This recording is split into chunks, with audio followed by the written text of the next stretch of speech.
And one last look at your traffic and weather from the Wetzel's Automotive Traffic Center for your Wednesday morning. A couple accidents to report. One's going to be at Harbison Boulevard and 126. Excuse me, that one actually just went away. Have another accident at Shop Road and Pineview Drive, one at Raven Road and Farrow Road, and a disabled vehicle I-77 southbound at Garners Ferry Road. That is exit number 9. Today, expected to be a little bit cooler than it was yesterday. We do have a chance for some rain later on this afternoon, but a high today of about 92 degrees. And again, some more weather expected later on this afternoon. That's traffic and weather. What's Automotive Traffic Center here on the game.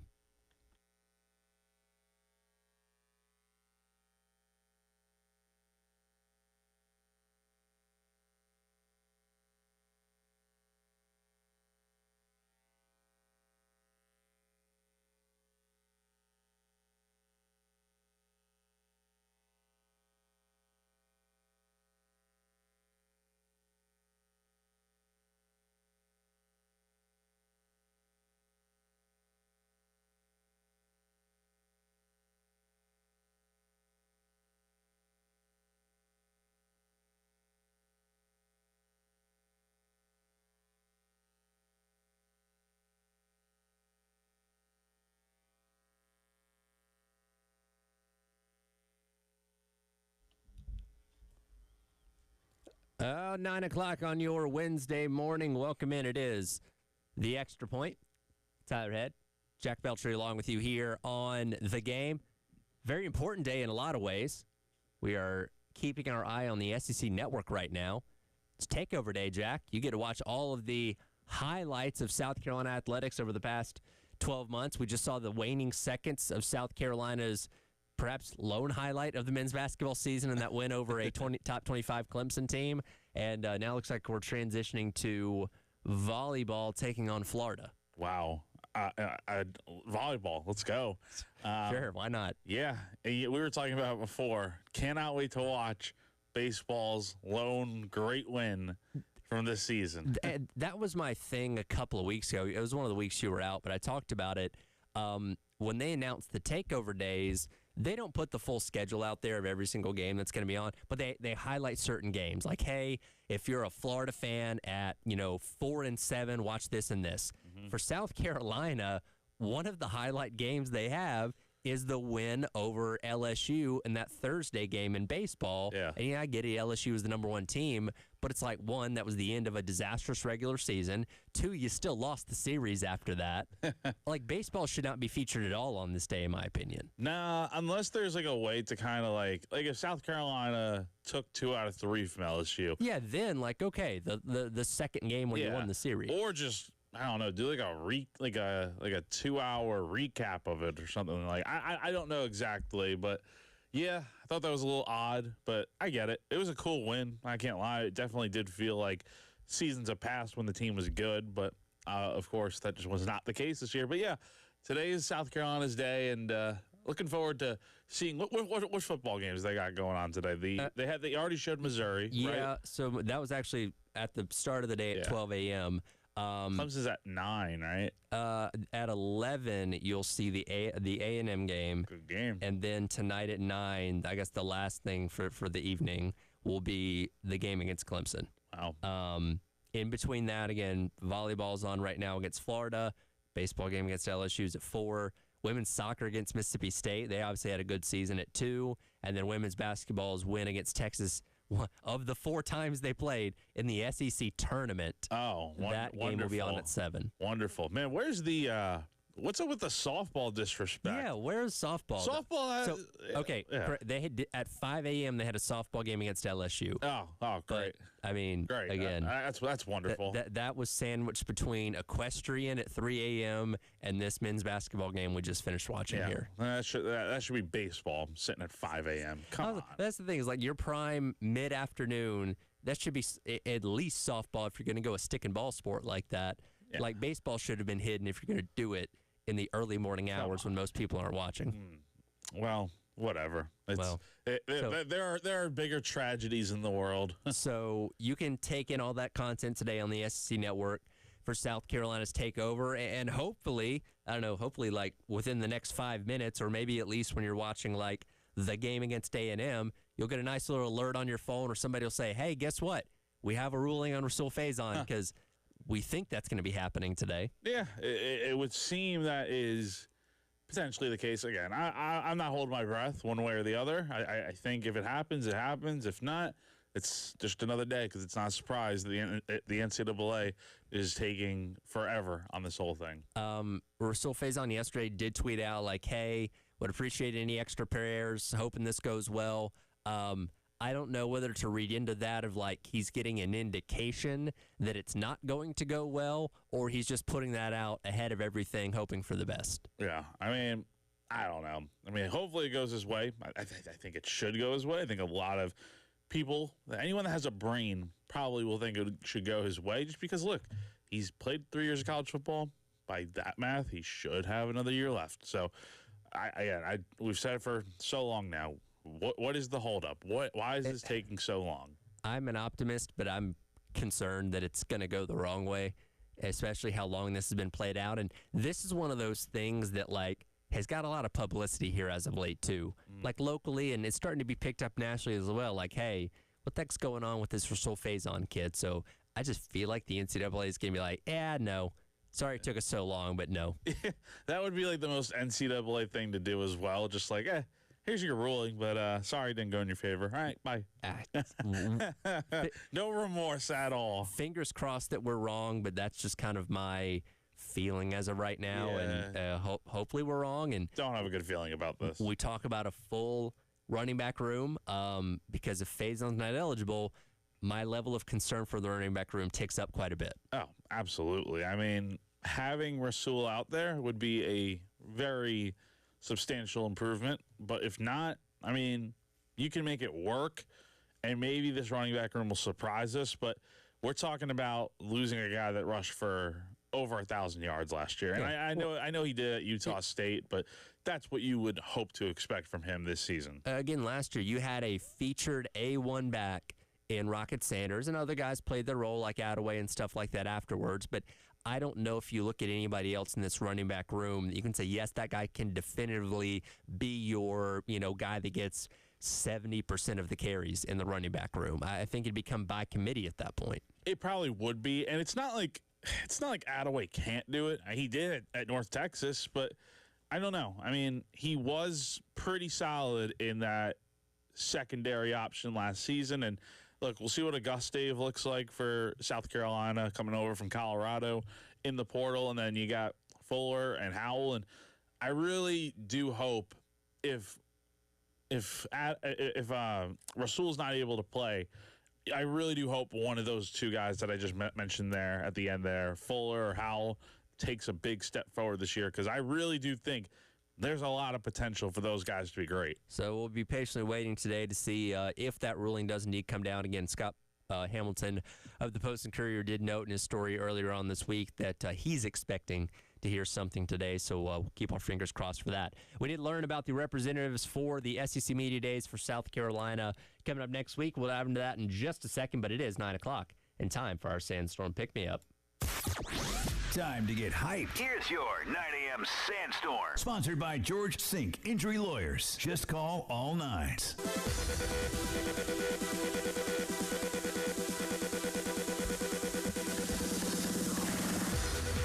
It is time for your 9 a.m. Sandstorm Pick-Me-Up, brought to you by South Carolina's largest injury law firm, George Sink Injury Lawyers. If you've been hurt in the car or at work, call George Sink now at 803-ALL-9s. Yesterday afternoon, we did indeed learn the three representatives to speak for South Carolina at Media Days coming up in Atlanta on Monday next week. Those being, to no surprise, Lenore Sellers, DQ Smith, a common pick for a lot of people when we were discussing this earlier on in the week. And then Nick Barrett ends up being the third option as somebody that has been around this program for a very, very long time and kind of falls in line, and DQ Smith does as well, with the type of guys that Beamer likes to bring that he rewards for sticking around and being longtime members of this program. Yeah, rewards is the right way to put it because we've seen over the years with guys like Luke Doty and DeCarrion Joyner get to go to these events as the old guys in the room or on the team that have been with the program through thick and thin, and they're still here and whatnot. And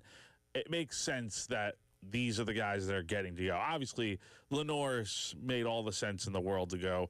If you have a pretty good quarterback, odds are they're going to be coming to media days. We're going to see that with Nussmeier, Arch, Diego Pavia. You know, the list goes on. If you have a quarterback that's worth talking about, they're going to be there. And then the other two guys, DQ has been at the program. He's going in his fourth year as a starter. And Nick Barrett, I think, has a chance to be a pretty cool story because he played a bit during his sophomore and junior years. Obviously, redshirted last year, only played in 4 games plus the bowl game. Sure. And, he's back this year. And the thought was with Nick, because you had so much talent on that defensive line group last year, and it's not that Nick couldn't get out there and play a role, but I think it was more of a long-term play like, hey, we know we're going to lose all these guys for the most part, either out of eligibility or going to the draft. We're going to redshirt you. You're going to be able to step in that role seemingly side by side with Monkel Goodwine. You're going to be one of the feature guys coming up next year in a room that's going to be a lot more depleted. So, and props to him for being good with that plan and sticking it out, and now having his opportunity to really shine hopefully this season. Yeah, I mean that should be the goal for the season, is for him to just pick up where the other guys left off, ideally, and that's why they brought him back, because they knew exactly that. Look, it's going to be a situation where you may not play a ton, and next year, which is now this year, is your chance to really go out there and get your snaps on the field. Of course, we know with Lenore Sellers, you're not going to get too much out of him. Bill and I talked yesterday. I don't think he's going to give a single answer over 20 seconds at any point in time on Monday. I did go back and watch a few clips from DQ and Nick Barrett's media availability, because we don't hear from these guys a whole lot. Decent talkers. I mean, I feel like they can expand on things and obviously speak to their time and experience here at South Carolina. So we might get some good content from those guys. You ask the right questions, they'll give you good answers. That's kind of what it comes down to, is the fact of you don't ask yes or no questions. It's more so, how, why, expand upon it, essentially, and you'll get your answers out of them. So I like the options that we have for Media Day next week, but I'm looking forward to getting out there and also hearing from some of the other players from these teams, too, just because they are, some of the stars in the sport. Quarterbacks galore when it comes to representatives, which is kind of commonplace. Alabama, one of the teams notably not taking a quarterback, Ty Simpson, who has been around their program for a while now. The expected starter, though he will not be there. They'll have Tim Keenan, Deontay Lawson, and Caden Proctor representing them at media days. Anybody specific here on the list of representatives that stands out that you're interested to hear from? Again, I think the quarterbacks on this list, you have Taylon Green, you have Jackson Arnold, DJ Lagway is an interesting one. You have Gunnar Stockton. I mean, Nussmeier's going to be there. Austin Simmons, Blake Shapen. A lot of quarterbacks. John Mateer's another one that would be very interesting. Yeah, I mean, I think this is going to be a very quarterback-heavy media days out there in Atlanta. And I remember 2 years ago, I was trying to think this the other day. I think it was Hendon Hooker that was there for Tennessee, or Joe Milton. Yep. And just the crowd around the quarterbacks at this event, it's just insane. Then you have like the other two guys from Tennessee who are just sitting there, and they got nobody there for them. It's crazy. I feel really bad for Anthony Hill Jr. and Michael Taft with Texas. Oh, yeah. Because when the scrum opens up, who all the people are going to be around. Like it's going to be. And this is your first media days? Yes, it is. Yeah. So, and again, they have it all set up, if I remember correctly, in a ballroom. It's like one guy's over here sitting at a table. Yep. One guy's here. The other guy is kind of over here, all kind of spread out across the room. And again, it's just the quarterbacks that are in there. Good luck, because there's a lot of folks that will try to ask questions with those guys. See, I'm always the person when I'm doing something media related.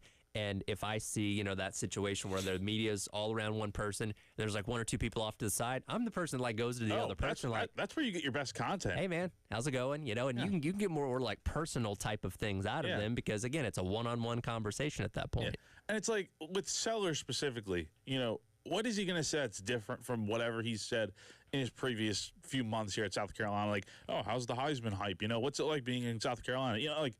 It just drives me nuts with these questions sometimes. You can play cliche bingo with, I feel like, a lot of Sellers answers, because it's going to be the same. Focus on myself. working hard, blocking out the noise and all that kind of stuff. It's just like the most simple answers, and I don't. And there's I don't nothing blame wrong with that. Don't Like that, blame him. it is who he is. Yeah. But it's just again, like you could spend your time talking to others besides him, just because you know what he's going to give you. Sure. And there's going to be people from other teams that cover that are going to get the opportunity to ask him questions, that are going to try and get something and quickly realize, like, hey, this kid's not going to budge, and he stays pretty buttoned up. Yeah. So, but looking forward to getting out there. Should be a good time. Well, that'll be next week. Big 12 Media Days going on right now, and oh boy, we have already got some controversy being stirred up out in Dallas. We'll get into what Brett Yormark, as well as some coaches, had to say at day one of Big 12 Media Days coming up next. It is the Extra Point. Tyler Head and Jack Beltry along with you on your Wednesday here on The Game.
Welcome back in. Extra Point.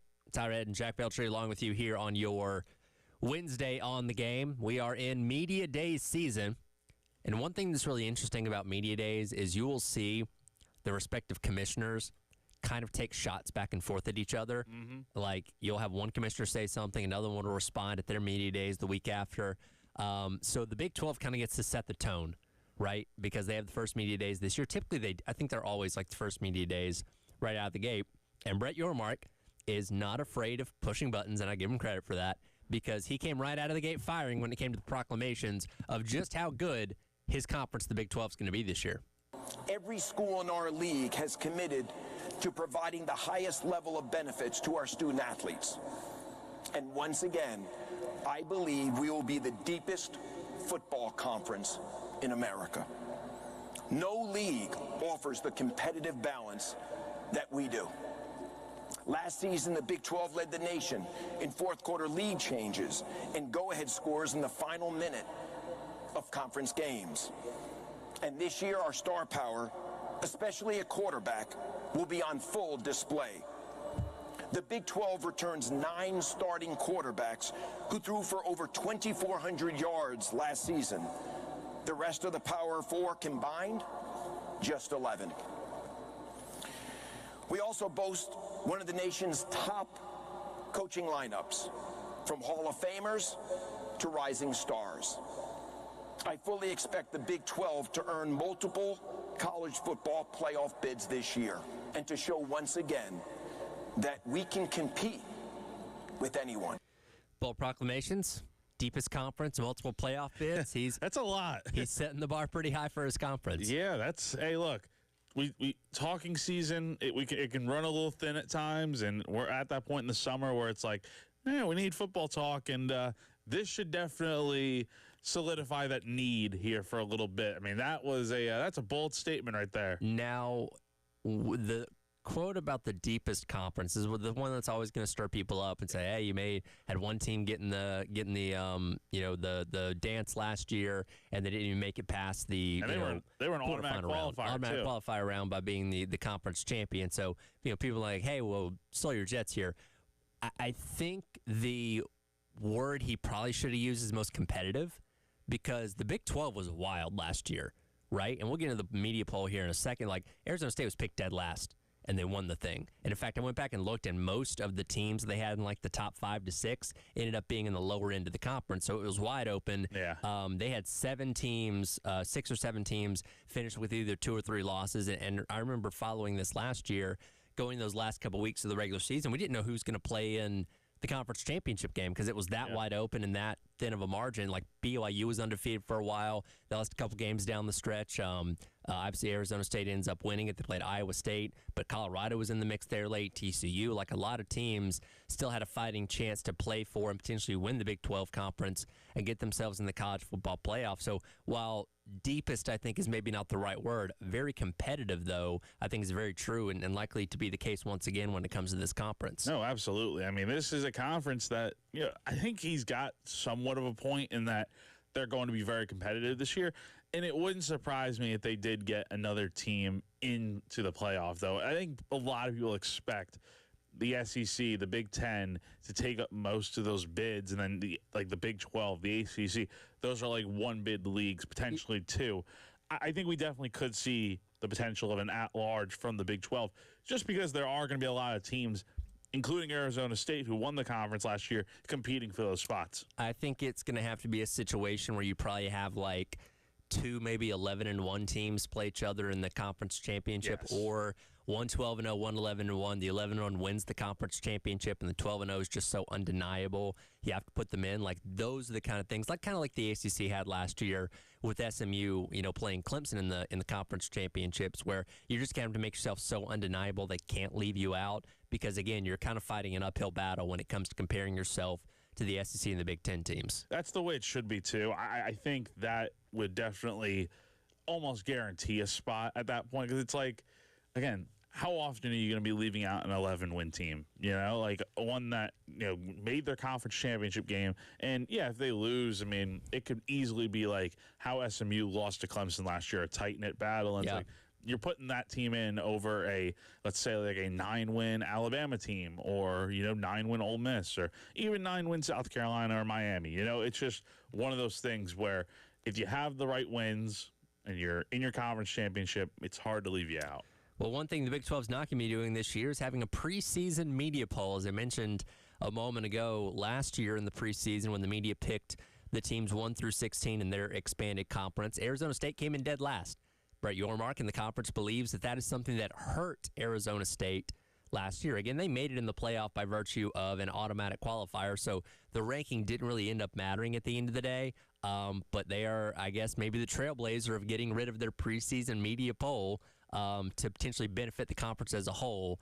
And I understand this to a degree. When we talk about preseason polls, and look, I'm of the belief that we don't really need a preseason AP poll. I don't think we need the AP poll in general anyway. No. If we just started doing playoff rankings like in the first week of October, after we had a month of the season to kind of figure out who everybody was, I'd be fine with that. Yeah. But we have to have numbers next to names for whatever reason, so we have these preseason polls. But you are kind of stuck with whatever the perception of you is at the beginning of the season.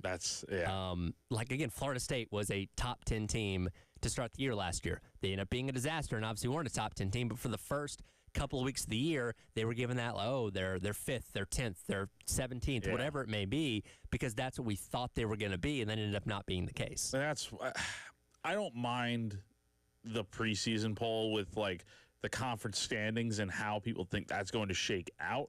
But in terms of, like, actual rankings and stuff, for like the AP poll, I could care less about it. Like, I don't know. It's just another talking point for us at that point in the game. Like, we'll see how it looks for the SEC next week whenever that comes out. But sure, I don't blame the Big 12 for getting rid of it.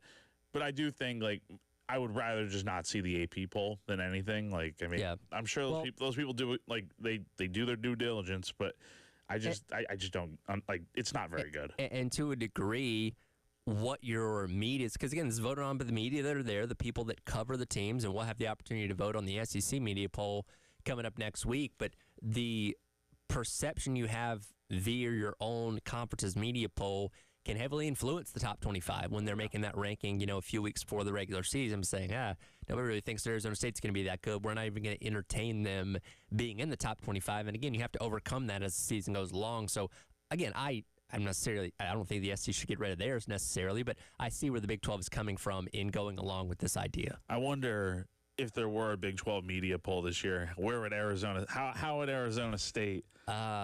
I mean, they got to be in like the top 3. Yeah, go from worst to first. And we'll get into Texas Tech in a moment with what Coach McGuire had to say yesterday. But I feel like a lot of people just pick Texas Tech because of what they've done portal-wise in the offseason. They've spent so much money to get this roster the way it needs to be. But look, Iowa State is going to be competitive. Yeah. BYU, now they've lost Jake Retzlaff. I don't know. Yeah. Baylor should be pretty decent. Baylor should be decent. We'll see what Oklahoma State can do after a bad season last year.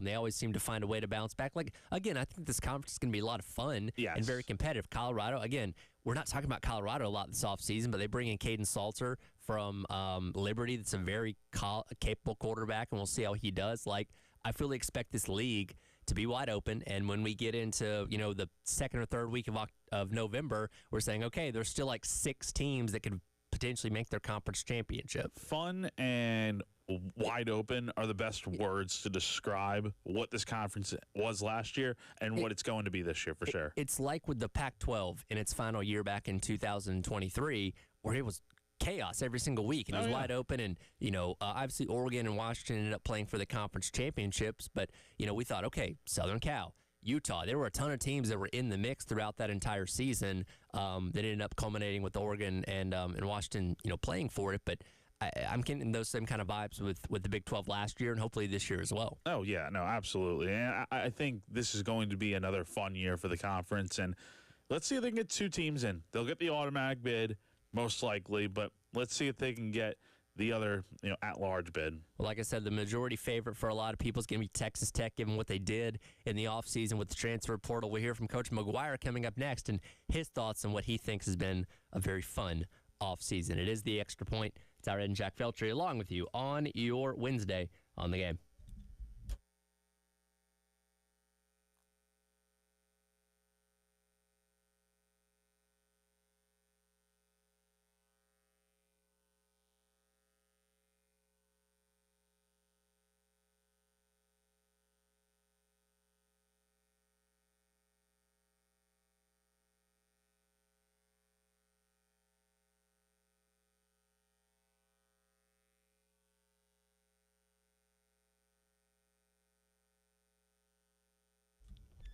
Ty right here once again telling you about our friends over at Canty Foundation Specialists. Tell you about them all the time, but I'll remind you once again, you always need to be on the lookout for things going on around your home that are a little bit odd. Things like cracks in your exterior brick, cracks in walls or above windows and door frames, doors or windows that might be sticking, uneven or bouncy floors, or cracks over your garage door. If you notice any of these problems with your home, you could have serious foundation issues. That's where our friends at Canty Foundation Specialists come in. Go online to schedule an appointment today at cantycanfixit.com. They'll send a professional out to your home to evaluate your foundation issues and get them fixed so you and your family can live without worry going forward. Again, go online to schedule an appointment today at cantycanfixit.com and get the best help for your foundation and your crawl space from our friends at Canty Foundation Specialist.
Welcome back in.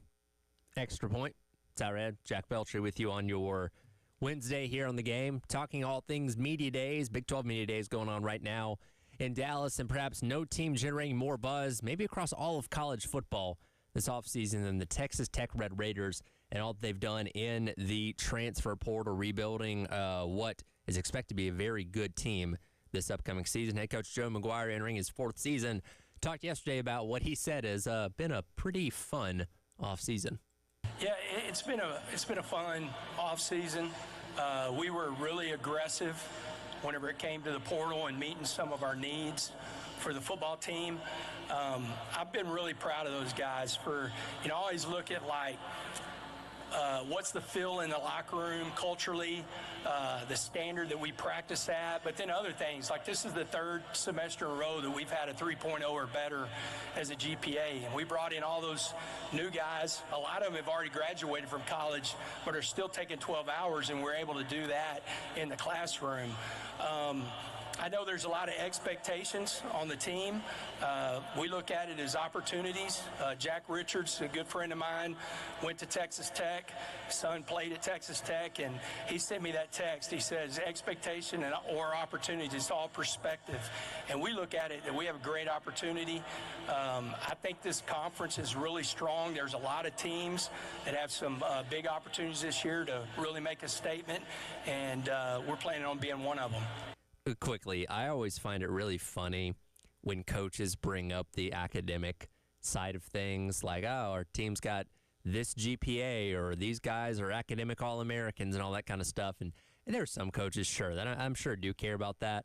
The vast majority of them don't. I'm sure they're handed that piece of paper as they walk up on stage, like, hey, coach, don't forget to mention this.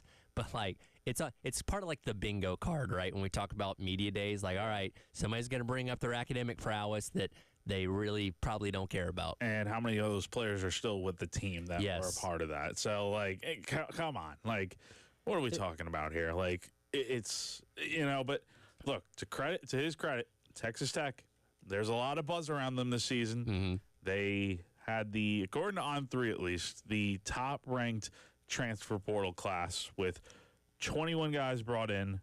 You lost 31 guys, but you brought in 21. 13 of those were 4 stars. Mm-hmm. So that's a lot of guys, and then you had 8 3-stars. So we're looking at a team that was pretty good last year, 8-5. I expect them to be, competing for 10 wins, potentially more this season. Do you know the last time that Texas Tech won double-digit games in a season? You'll take a guess? Well, it definitely wasn't with Mahomes. It was not with Mahomes. Because those Texas Tech teams. Those are all 500 teams. You got to remember with those Texas Tech teams, they could score like crazy, but their defense, they'd give up 60 points. It's crazy. Mahomes would throw for 700 yards. They give up 800. Exactly. So that's that's how it went for them. I would say, Texas Tech was very good in the late 2000s, early 2010s. I'll go ahead and say 2009. Close, 2008. Okay, that was Crabtree, right? I believe Crabtree was on that team. Mike Leach was still the head coach at that point in time. But the point being, that was the last time they won double-digit games. They've had a couple good seasons here. They won 9 games the year after that. They've had some 8-win seasons. But for the most part, they've been an average to below-average team in college football. And Joe McGuire, in his 3 seasons there so far, 8-5, 7-6, 8-5. Nothing spectacular. Consistency, but not to a high level as of yet. My question becomes okay, they've done all this in the transfer portal, brought in all this talent. We've talked about them a lot this offseason. Are they in playoff or bust mode? If they don't make the playoff, is that seen as a disappointment for a program that hasn't perennially been towards the top of their own conference? Well, considering how much money they probably spent this offseason, I would hope it's playoff or bust. What else do you spend so much money for to bring in so much talent and basically flip your roster? You're not doing it to just go 8-5 and get to the Texas Bowl or something. You're trying to get to the playoff this year. And we talked about it in the last segment. This conference, the Big 12, it's wide open again. It's going to be fun. It's going to be competitive. You're going to have 5 or 6 teams, kind of like what we saw last year up into the last weeks of the regular season, where these teams are all still mathematically in contention for the Big 12 championship game. And I expect Texas Tech to be, if there were a preseason poll, they'd probably be picked number 1. Yeah. Just being honest, that's probably what it would be. And so they are going to be the early favorite in this conference to go to the Big 12 championship and win it. So, I would say the expectation should be playoff or bust. One team that's not, if there were a media poll, picked towards the top of it would be UCF. who is bringing back Scott Frost after his original tenure there ended with a quote-unquote national championship in 2017 before he headed off to take over his alma mater at Nebraska. Now, I searched high and wide. I could not find audio of this anywhere, so I'm just going to have to read it, but I wish there was audio out there of it. This per Chris Vanini of The Athletic. When Scott Frost was asked what he learned about from his time at Nebraska yesterday at Media Days, he said, "Don't take the wrong job." He said, "I said I wouldn't leave UCF unless it was someplace you could win a national championship. I got tugged in a direction to try and help my alma mater and didn't really want to do it. It wasn't a good move. I'm lucky to get back to a place where I was a lot happier." I don't believe that. I don't believe that either. Because, I mean, look, you leave UCF at the height of their powers when they were just a great program and he was leading them to, quote unquote, a national championship and whatnot. But New Year's Six bowl games. And then, they were not the same after he left. But also, he left for Nebraska, which is like, why wouldn't you leave for Nebraska? That's a better job in every respect. And you went there, it's your alma mater. And it seemed like the perfect hire at the time, right? Nebraska was a program that they had fired Bo Pelini. They were struggling, even though he was winning 9 games a year, struggling under Mike Riley. You hire the former quarterback. It's a great look. That had taken a program, I think, was UCF 1-11 the year before he got there, and he turned it around? I believe they were 0. That may have been 0-12. They were 0-12. Yeah, it was a disaster. He turned them around, and again, national championship, whatever you want to call it, but made them very relevant in college football. And it made total sense why he'd go to Nebraska. And you listened to his introductory press conference, and he was thrilled about it. Yeah, why wouldn't you be? This is very much like revisionist history, right? Mm-hmm. And it strikes me of you ever had that buddy that dated a girl for a very long time, and they break up, and he's like, "Well, I wasn't really all that into her anyway." I'm like, nah, dude. Exactly. You were pretty deep into that. You're just saying that now because you're not together anymore. Quit trying to be tough. Come on, that's what it feels like here. And look, buyer's remorse, I don't know. I mean, I'm sure he was happy to go to Nebraska, but obviously he probably did not think it was going to be as tough of a job as it was. And sure, look, Nebraska just still hasn't won consistently yet, so it's still a very tough job. I don't remember the exact quote, but I believe once he took the Nebraska job, because again, UCF didn't actually win the national championship. They just claimed to because it was a weird situation where they beat Auburn, and Auburn had beaten 2 teams that played for the national championship in Georgia and Alabama that season. But I believe once he actually got to Nebraska, he started downplaying that. He was like, maybe we shouldn't have paraded around as national champions after all. So, he's got a bit of a track record of once he leaves a place, kind of trying to rewrite his identity around it. Yeah, and he is lucky to, I guess, be back at UCF, and we'll see what happens. I mean, the difference is, though, when he was at UCF for the first time, they were in the American Conference. So. Yes, this is the Big 12. Yes, this is the Big 12, and not saying the Big 12 is the toughest conference in college football, but we talked about before, it's going to be a heck of a lot competitive, so it will be tough this year, and I just don't know if UCF is going to make up substantial ground. And let's be honest, Gus Malzahn, who is a good to, at times, really good coach in the SEC, struggled there. So, Scott Frost, you can do better? We'll see. And this is a different era, too. I mean, this is NIL. This is the portal. I mean, not to say it wasn't tough in 2017 when they were winning a Mickey Mouse national championship and parading around Disney, but this is a different time, and this sport, when you have teams like Texas Tech that are spending boatloads of money, and Arizona State is the best team in this conference coming off last year, it's going to be tough. Yeah, so we'll see what happens there, but Big 12 definitely going to be a conference to keep your eyes on this upcoming season. We'll come back. We'll round out hour number 1 in the Extra Point. Got a bit of a start bench cut. How do you like to take in games? Do you like to be there? Do you like to watch at home? Maybe you like watching with your buddies at a sports bar. We'll dive into that coming up next as we wrap up hour number 1 of the Extra Point here on your Wednesday on the Game.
Welcome back in, Extra Point.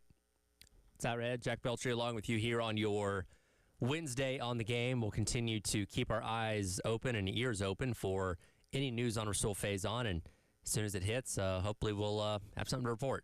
But like yesterday, I assumed we were going to find out the representatives for SC Media Day, so I was constantly refreshing Twitter, Gamecock Central, all those places, because I knew it was going to pop up there, before anywhere else. And like 2 o'clock, I think it was when Yuva finally tweeted something out. I'm like, okay, now we have an answer.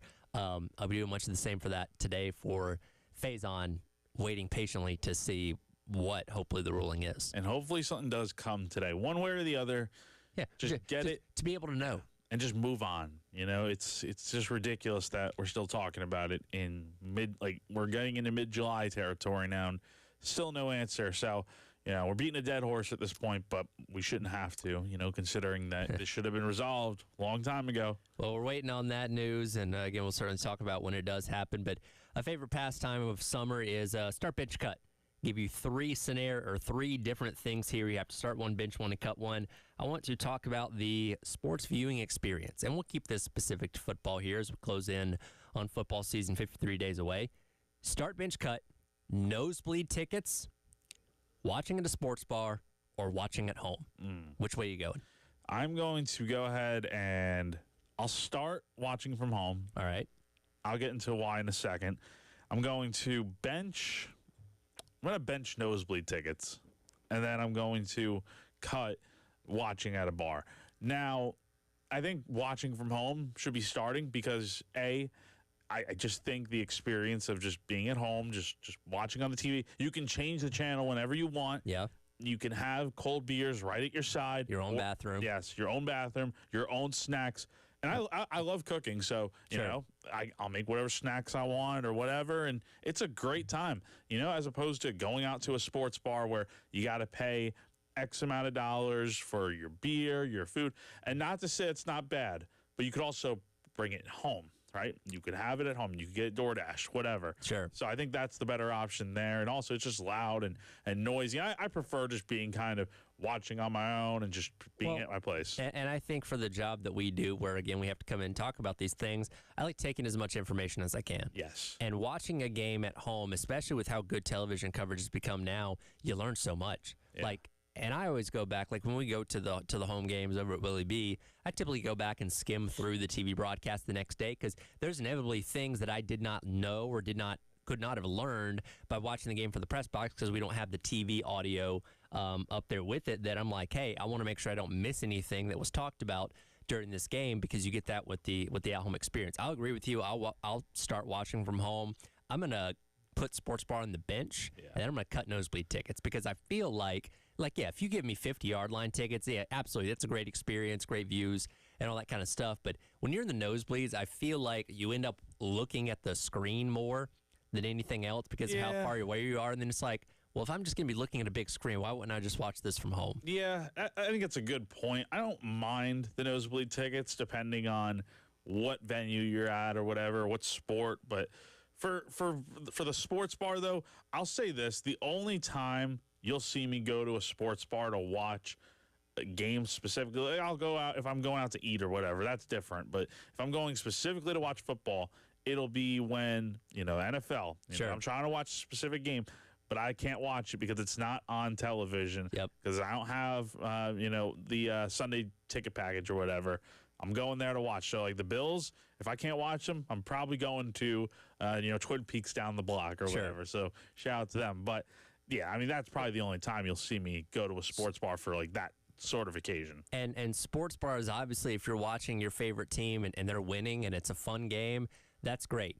If you're watching them lose or they lose in heartbreaking fashion, not quite as fun. No. And people, and again, you're in closer proximity because you're just all piled in there.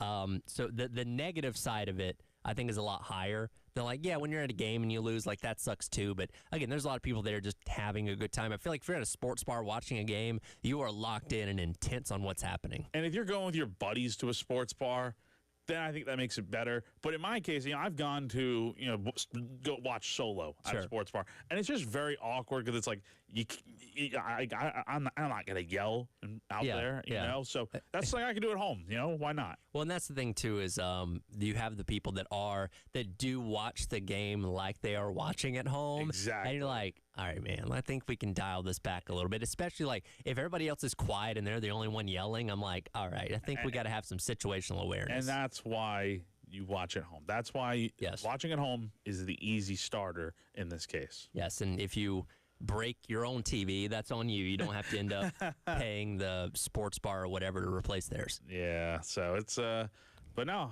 and talking about this, I'm looking forward to getting back to just watching football. Wait. Like, so first games of the season for college or what? Like, the 23rd is week 0. Is that the Ireland game? You get the Ireland game. It was at Kansas State and Iowa State, I believe. Yes. So, yeah, that'll be week 0, even though West doesn't believe in it.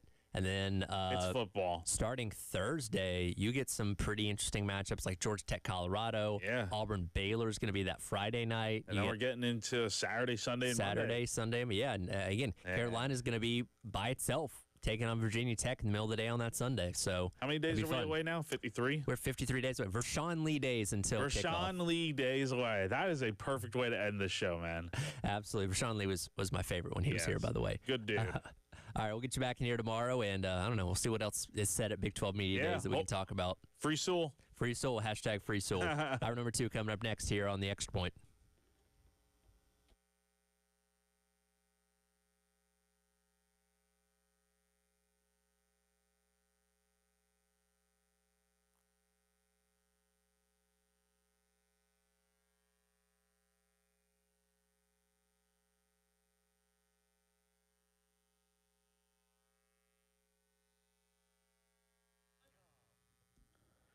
This just in, AAA Heating and Air continues to dominate the Midlands with the best HVAC replacement options around. With guaranteed financing, 12 months, no payments or interest, and a 15-year parts and labor warranty, they are setting the standard for new system installations. But did you know they also have great deals on repairs? That's right. If your system is broken and you're strapped for cash, AAA Heating and Air can still help. They offer up to 12-month payment plans with no credit check required on repairs. So all you need is a valid bank account. That's all you need. So don't delay. Call AAA Heating and Air today. Whether it's a replacement or a repair, they've got the deal that you need.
Welcome back in. Hour number 2. It is the Extra Point.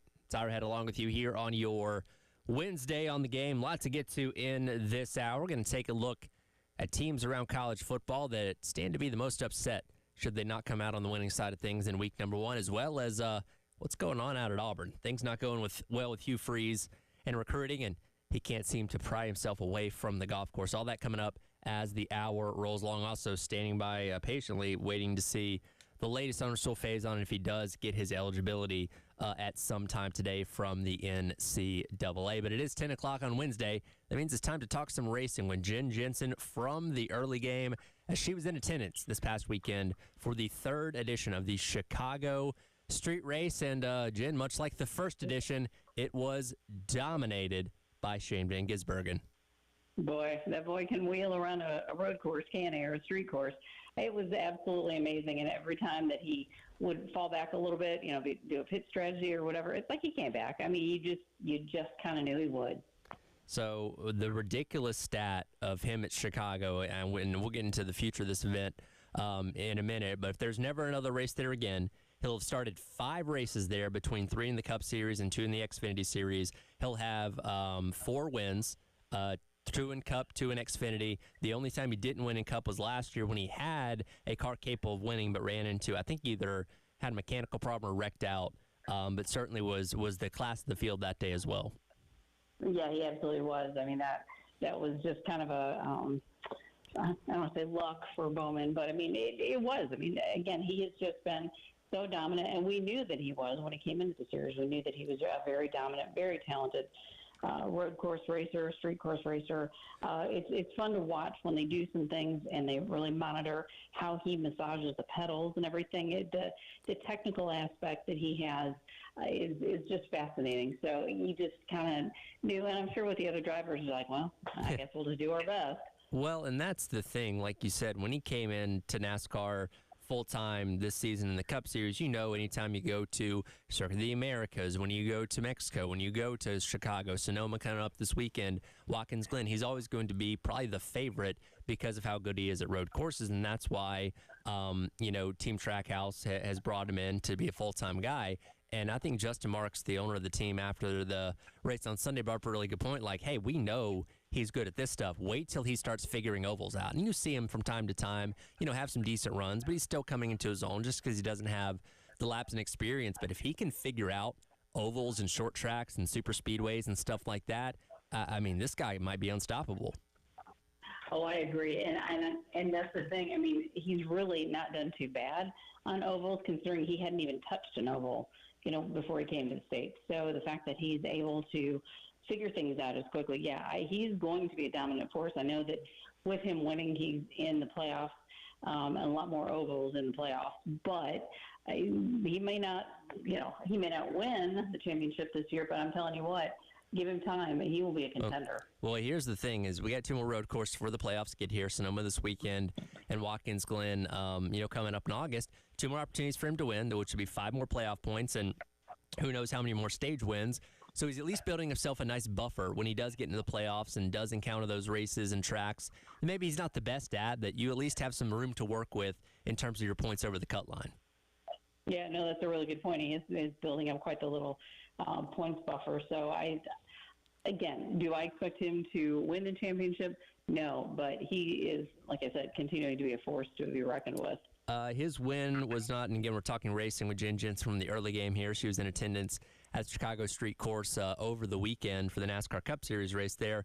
His win did not come without some controversy because with 2 laps to go, Cody Ware barrels off at a high rate of speed into the tire barriers there in turn number 6 and sits there for a long period of time.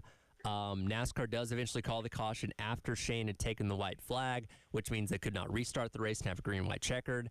I've read through and listened to a lot of NASCAR's excuses for why they didn't throw the caution. We didn't have visibility, we couldn't see them, all those kind of things.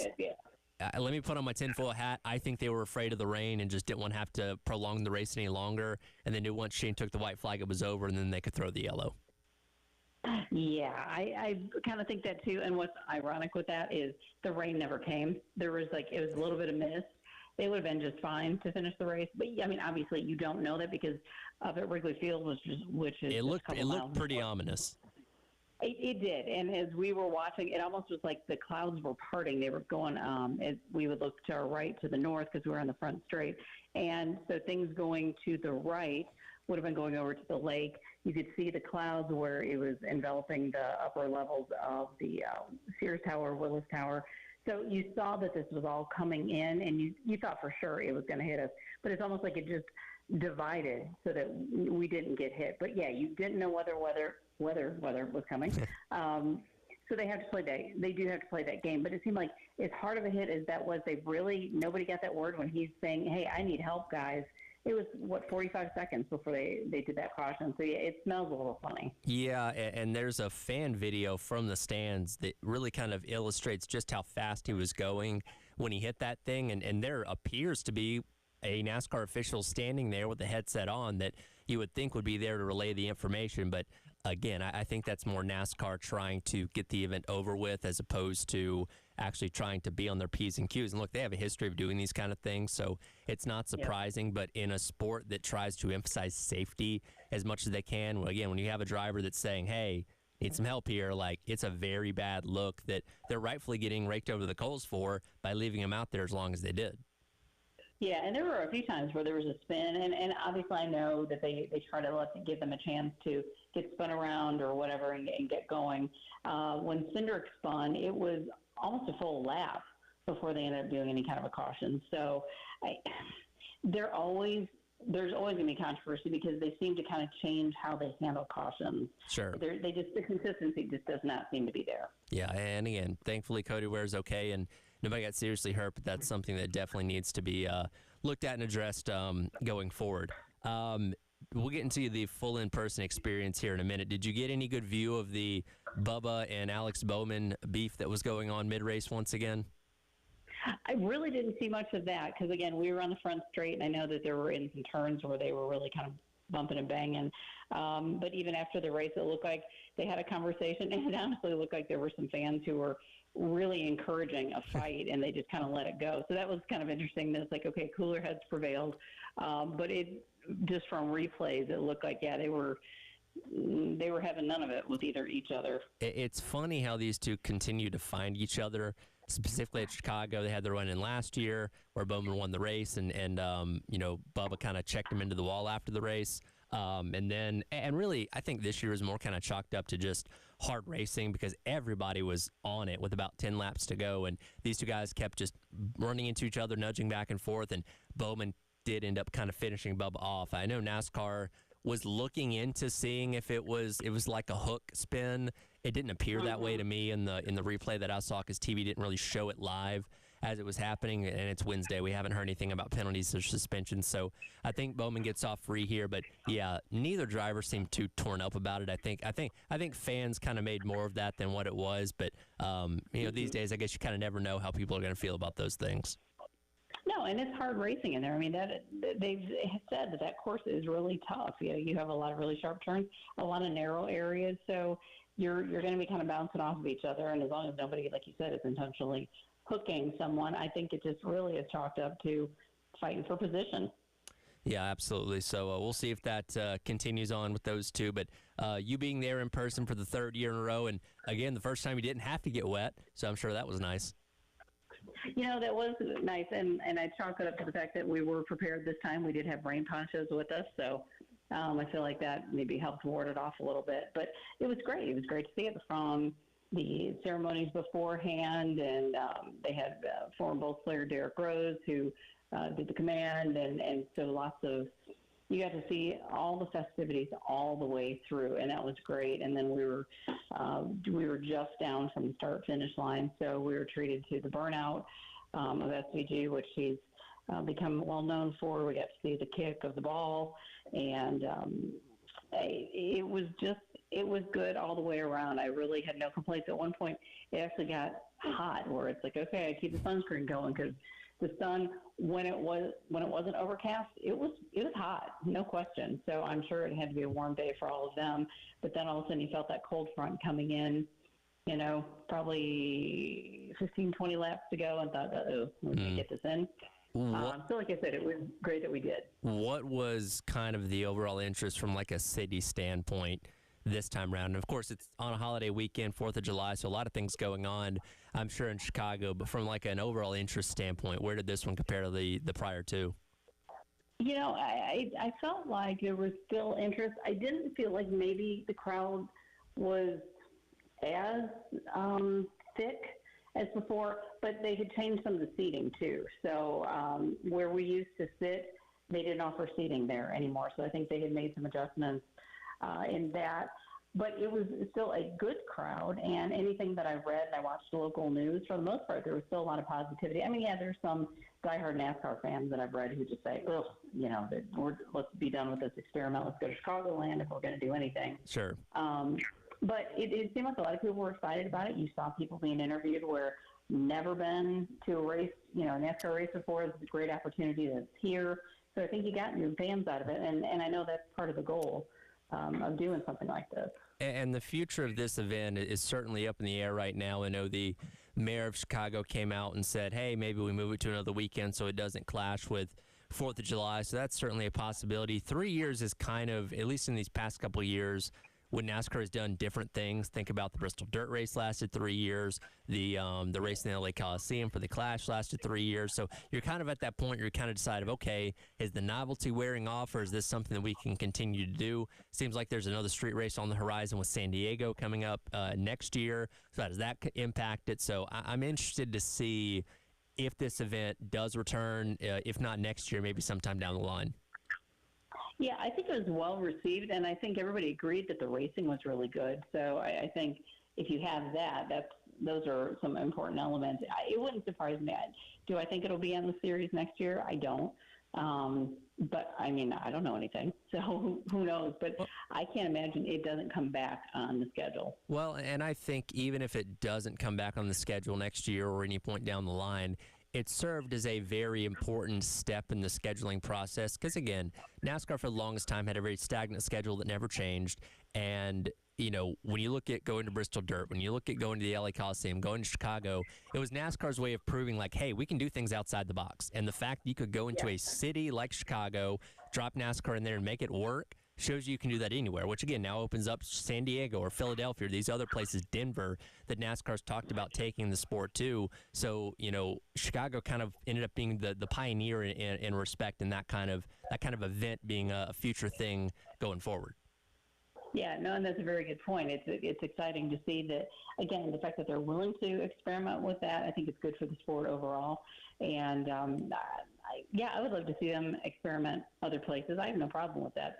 There are other purists who think that, no, just leave it alone. They should only be on oval. They shouldn't be doing street races. They shouldn't be doing, road courses.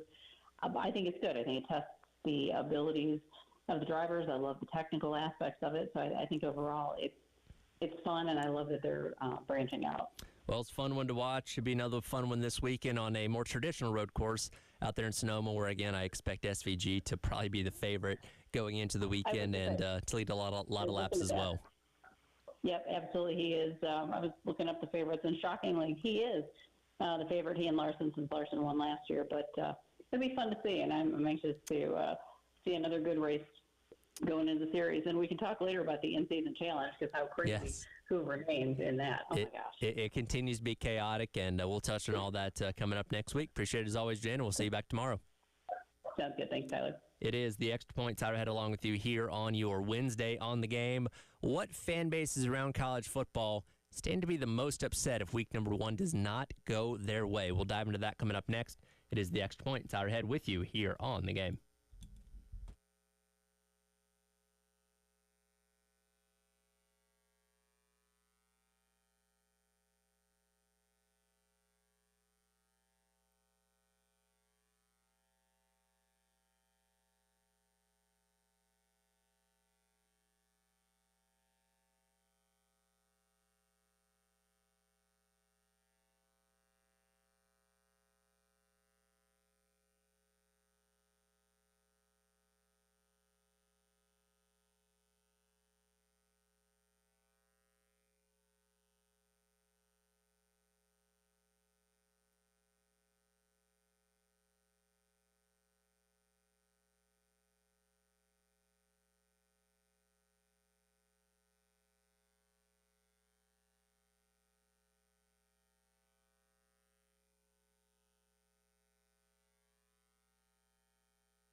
Welcome back in, Extra Point.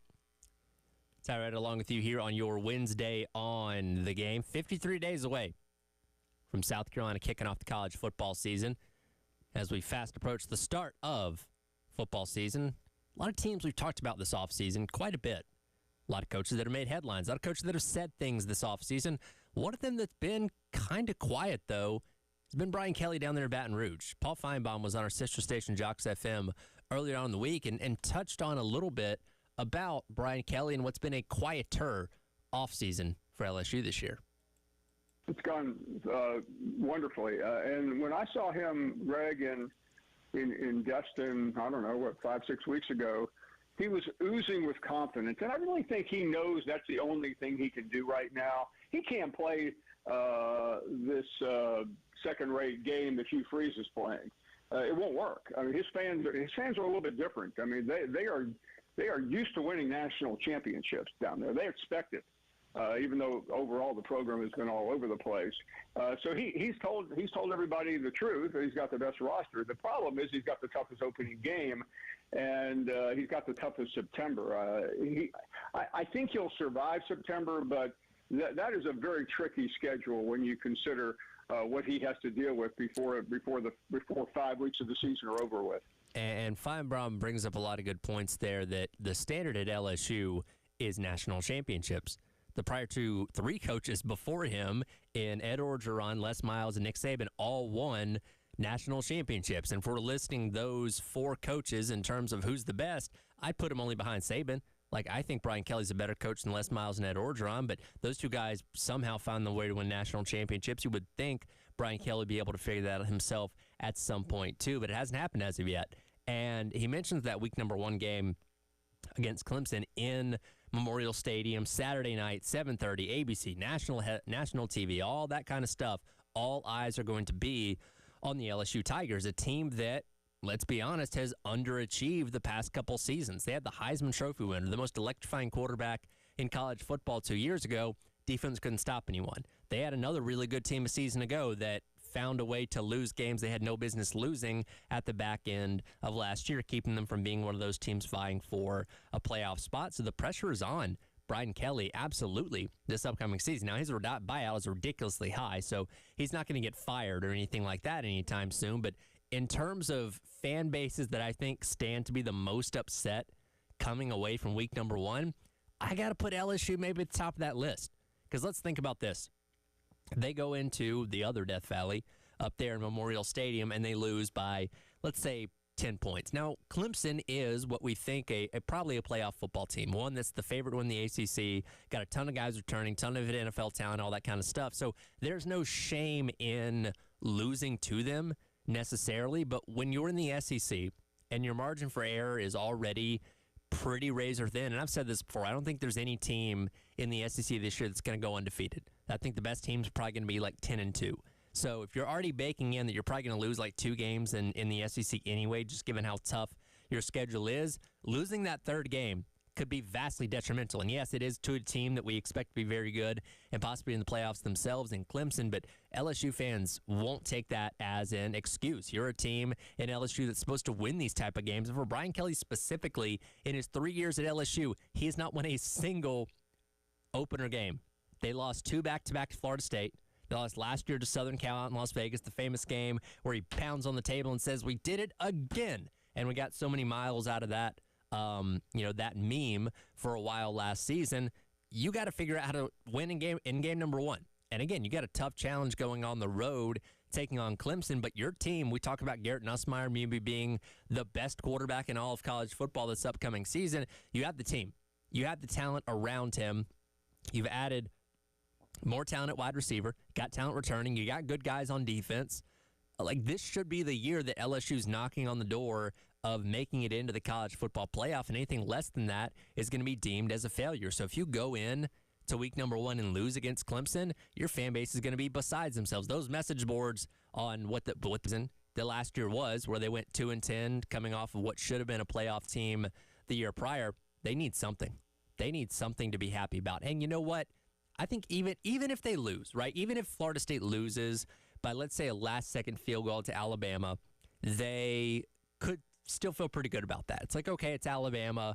but we look better than we did a year ago. So even in losing, there is a way for Florida State fans to still feel, I'd say, moderately positive about where their team is at. But if Alabama comes in there and steamrolls them, and let's say it's like a 42-14 kind of game, oh, man, the Tallahassee's not going to be a fun place to be. You've also built in the extra layers to this game with Thomas Castellanos running his mouth quite a bit this offseason, taking the shots at Alabama and all that kind of stuff. And if he goes out there and looks really, really bad, that fan base is not going to be very happy. Like, again, and you don't want to say last year was a mulligan given how good the year prior was, but I think a lot of people are willing to say, okay, bad year, went out in the transfer portal, addressed a lot of areas of need. If this year bounces back, we can forget about 2024 and move on. But if you start off rough once again, and especially if you get bludgeoned in that opening game by a team that could make the playoff, but we don't really know at this point in time in Alabama. Again, this isn't the Saban Alabama teams that, would come in and steamroll everybody. Like, you just quite don't know what you have with the DeBoer team as of yet. But if that happens down there in Tallahassee, then, the Florida State fans are not going to know what to do themselves. On the flip side of things, Alabama, those fans also stand to be very upset should they go in and lose that game to, again, a team that went 2-10 a season ago. It seems like the Tide faithful are still unsure about Kalen DeBoer. 9-3 last year, losing inexcusable games against Vanderbilt and Oklahoma, especially the Oklahoma game later on in the season. So I don't think, and again, it's 1 year, so you can't, cast full judgment just yet because Kalen DeBoer has won everywhere that he's gone. But it's very clear that the SEC was a step up in competition level given what he had done in his prior stops. But you go in there and lose to a 2-10 team from a year ago in Florida State, and let's say Ty Simpson looks really bad as your, projected start of this entire offseason.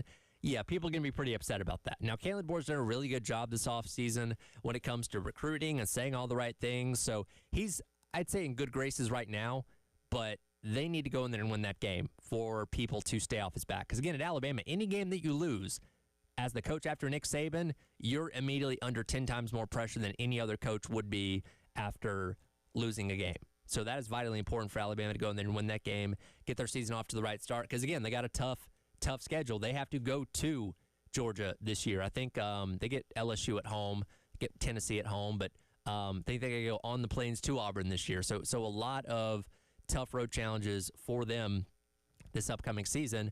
That's, again, like LSU, with how thin the margins are in the SEC, you can't afford to lose out of conference games and potentially ding your resume any more than you already probably would by losing games in conference.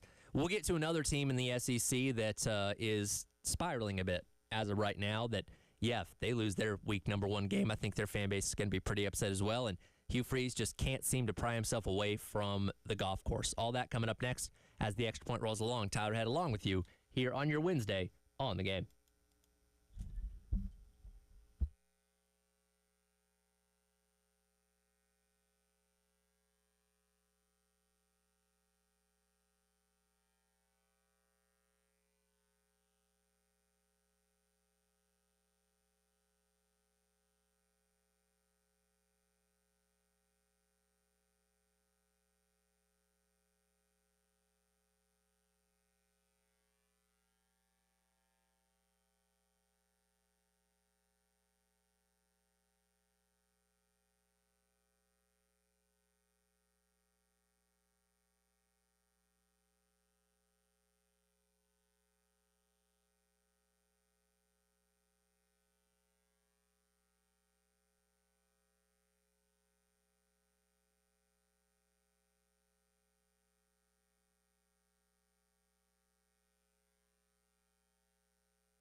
Welcome back in. Extra Point.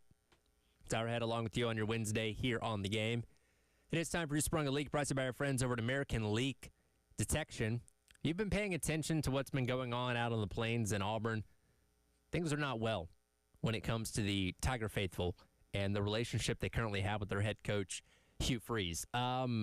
Recruiting is obviously very prevalent this time of year. Carolina did a solid job pulling in a couple recruits over the course of the past month and helping to shore up their 2026 class, which is ripe with four-star talent and looking pretty good for coming up the following year.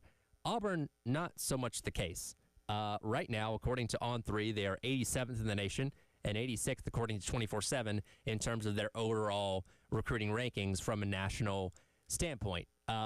Meanwhile, their two biggest recruiting rivals in Alabama and Georgia are signing 4- and 5-star talent left and right. A lot of those guys right underneath the noses of Auburn themselves. And that's bad enough, but it's made that much worse when Hugh Freeze can't seem to find his way off of the golf course.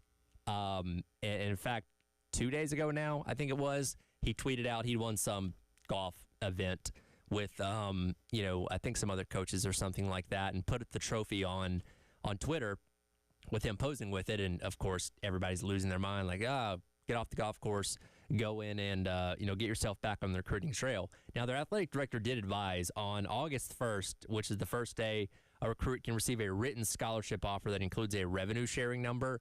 They're anticipating that's when their recruiting for 2026 will start to really uptick.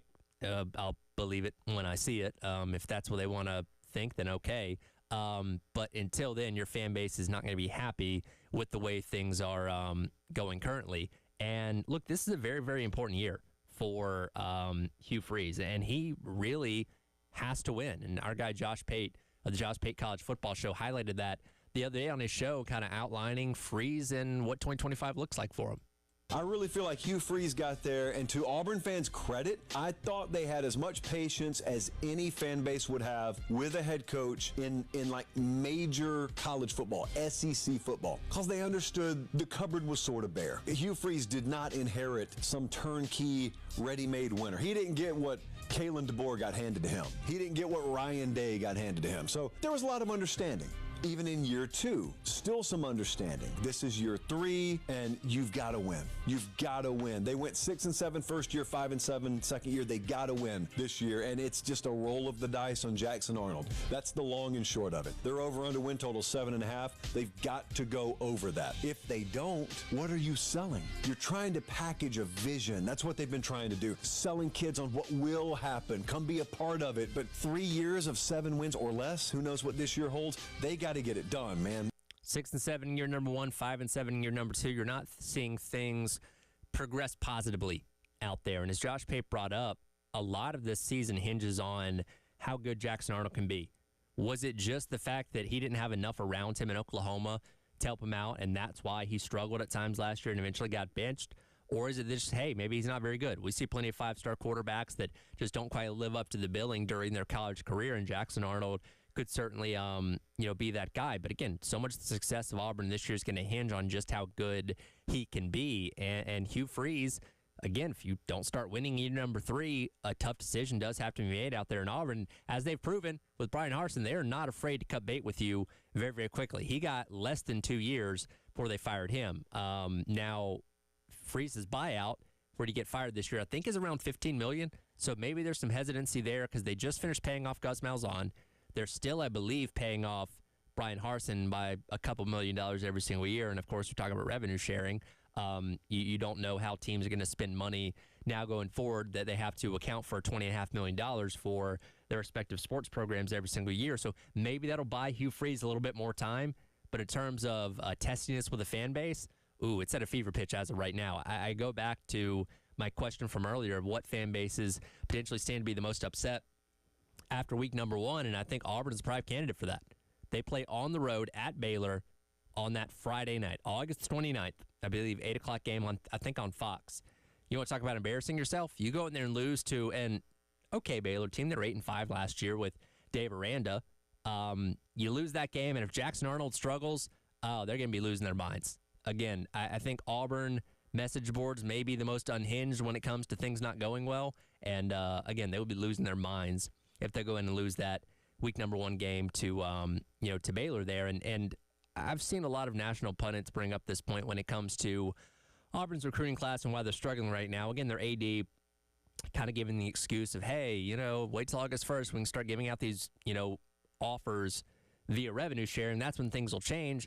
But I think a lot of recruits are looking at this and saying, be honest, I don't know if this guy's going to be here in 2026. Why would I commit to a program that I don't know who the head coach is going to be by the time I get there? Because, again, Auburn has shown you the ability to cut bait with coaches very quickly if things aren't going well. And if Hugh Freeze turns in another 5-7 season, I'm sure they could find a way to find the money to cut bait with to fire him and, try and go out there and find somebody else. So if I'm a, 4 or 5 star recruit, why would I want to commit to that? Why would I want to commit to a place where I don't know who's going to be coaching me when I get there? Now, if Auburn starts to have a better season, there's an opportunity there certainly for some of those kind of things to roll in a little bit more, saying, okay, I see things turning in the right direction. We know Hugh Freeze is going to be here in 2026. I'll go ahead and commit to him. But it's a weird kind of purgatory they're in right now by kind of not knowing what exactly this year is going to look like and the entire outlook of the program itself. And I think this Hugh Freeze situation perfectly illustrates when you're winning,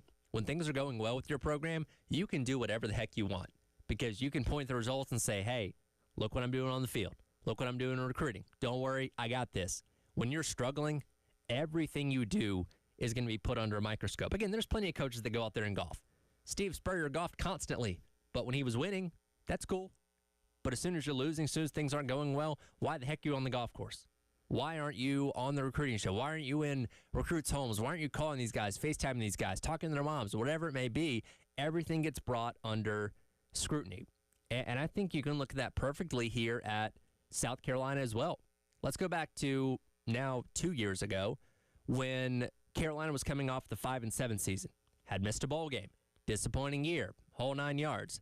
Every time the football team put out one of those like videos of Beamer doing something fun with the team, the replies were, get back to football. What are you doing?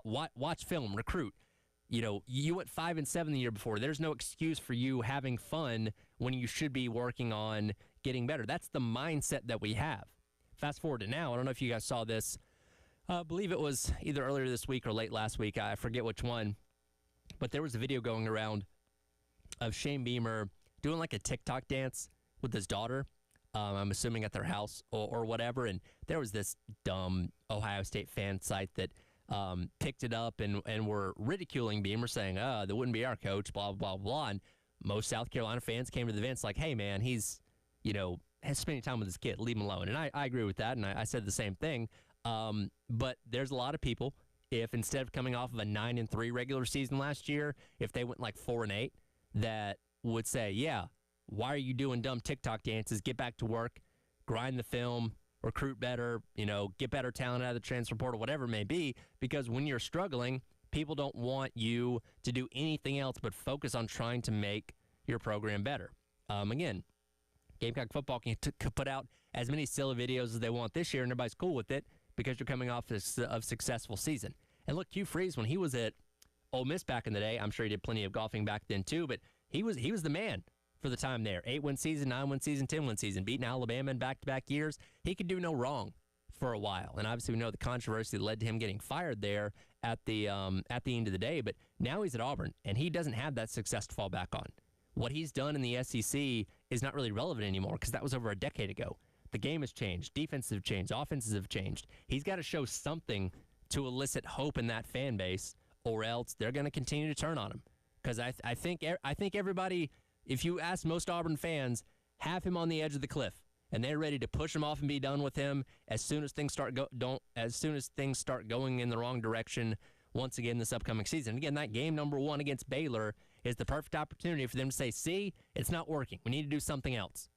Because not to mention, you're going to have to play Georgia, you're going to play Auburn, Alabama. You got a ton of tough games coming up for you over the course of the season that, let's be honest, they're probably not going to win a lot of those big-time games. That, again, puts more and more pressure on the back of Hugh Freeze as the season goes along. So we'll see. But but I would definitely say that Hugh Freeze and the Auburn Tigers right now in the midst of springing a leak with how bad things have gone and where they sit when it comes to the overall recruiting rankings. We'll come back. We'll wrap up hour number 2. Brett Yormark speaking at Big 12 Media Days, making bold proclamations for his conference. Is he right? We'll dive into that next. It is the Extra Point. Tyler Head with you on your Wednesday here on The Game.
Welcome back in. Extra Point. Tyler Head with you here on your Wednesday on The Game. Again, the month of July begins the Media Days run, where all the power conferences have their Media Days over the course of the next couple weeks. And taking center stage right now for the first one is the Big 12 out there in Dallas, 2-day media day event yesterday, and then coming up today, we'll hear from the second half of coaches, which include guys like Mike Gundy, I believe, later on today, and we'll see what kind of interesting quotes he may have. I think this was the event last year where he said the thing about, driving under the influence like 1,000 times, and it wasn't that big of a deal. So we'll see what kind of gold he can give us coming up for tomorrow in the, in the end of the week. But when it comes to media days, commissioners always open things up, and they talk about the state of their conference, how good they did at this, how good they did at that. And at least in the past couple of years, maybe it's happened for a long time more, but I remember in the last couple of years, you see a lot of shots being taken by commissioners at one another, at each other's conferences. And when you're the first commissioner up, you get to, strike the first blow to your fellow conference commissioners as you bolster up your conference and wait for them to respond with their respective media days coming up here over the course of the next couple of weeks. And Brett Yormark, who is not afraid to, push some buttons when it comes to things that he says out there in the public media, made bold proclamations about how good he believes the Big 12 is going to be in 2025. Every school in our league has committed to providing the highest level of benefits to our student athletes. And once again, I believe we will be the deepest football conference in America. No league offers the competitive balance that we do. Last season, the Big 12 led the nation in fourth quarter lead changes and go-ahead scores in the final minute of conference games. And this year, our star power, especially at quarterback, will be on full display. The Big 12 returns 9 starting quarterbacks who threw for over 2,400 yards last season. The rest of the Power 4 combined, just 11. We also boast one of the nation's top coaching lineups, from Hall of Famers to rising stars. I fully expect the Big 12 to earn multiple college football playoff bids this year and to show once again that we can compete with anyone. And, of course, when you're the commissioner of the Big 12 and you throw out those kind of claims, people are going to jump all over your throat or jump down your throat for it and saying, hey, look at the years past and how your conference did to others. And I don't have any problem with the commissioner having faith and belief in the conference that they oversee. That's part of their job, obviously. And, look, he came with the facts there, and you give him credit for that. I do think there's a difference, though, between being the deepest or competitive balance, and as he talked about there, and being a conference that legitimately thinks it has the national champion in it going into a season. Because, let's be honest, the Big 12 was a lot of fun last year. It was the most competitive conference from top to bottom, I think, out of all of them. I mean, you had 7 teams in with either 2 or 3 losses, and going into those last couple weeks of the regular season, we didn't know who the heck was going to play in the conference championship game.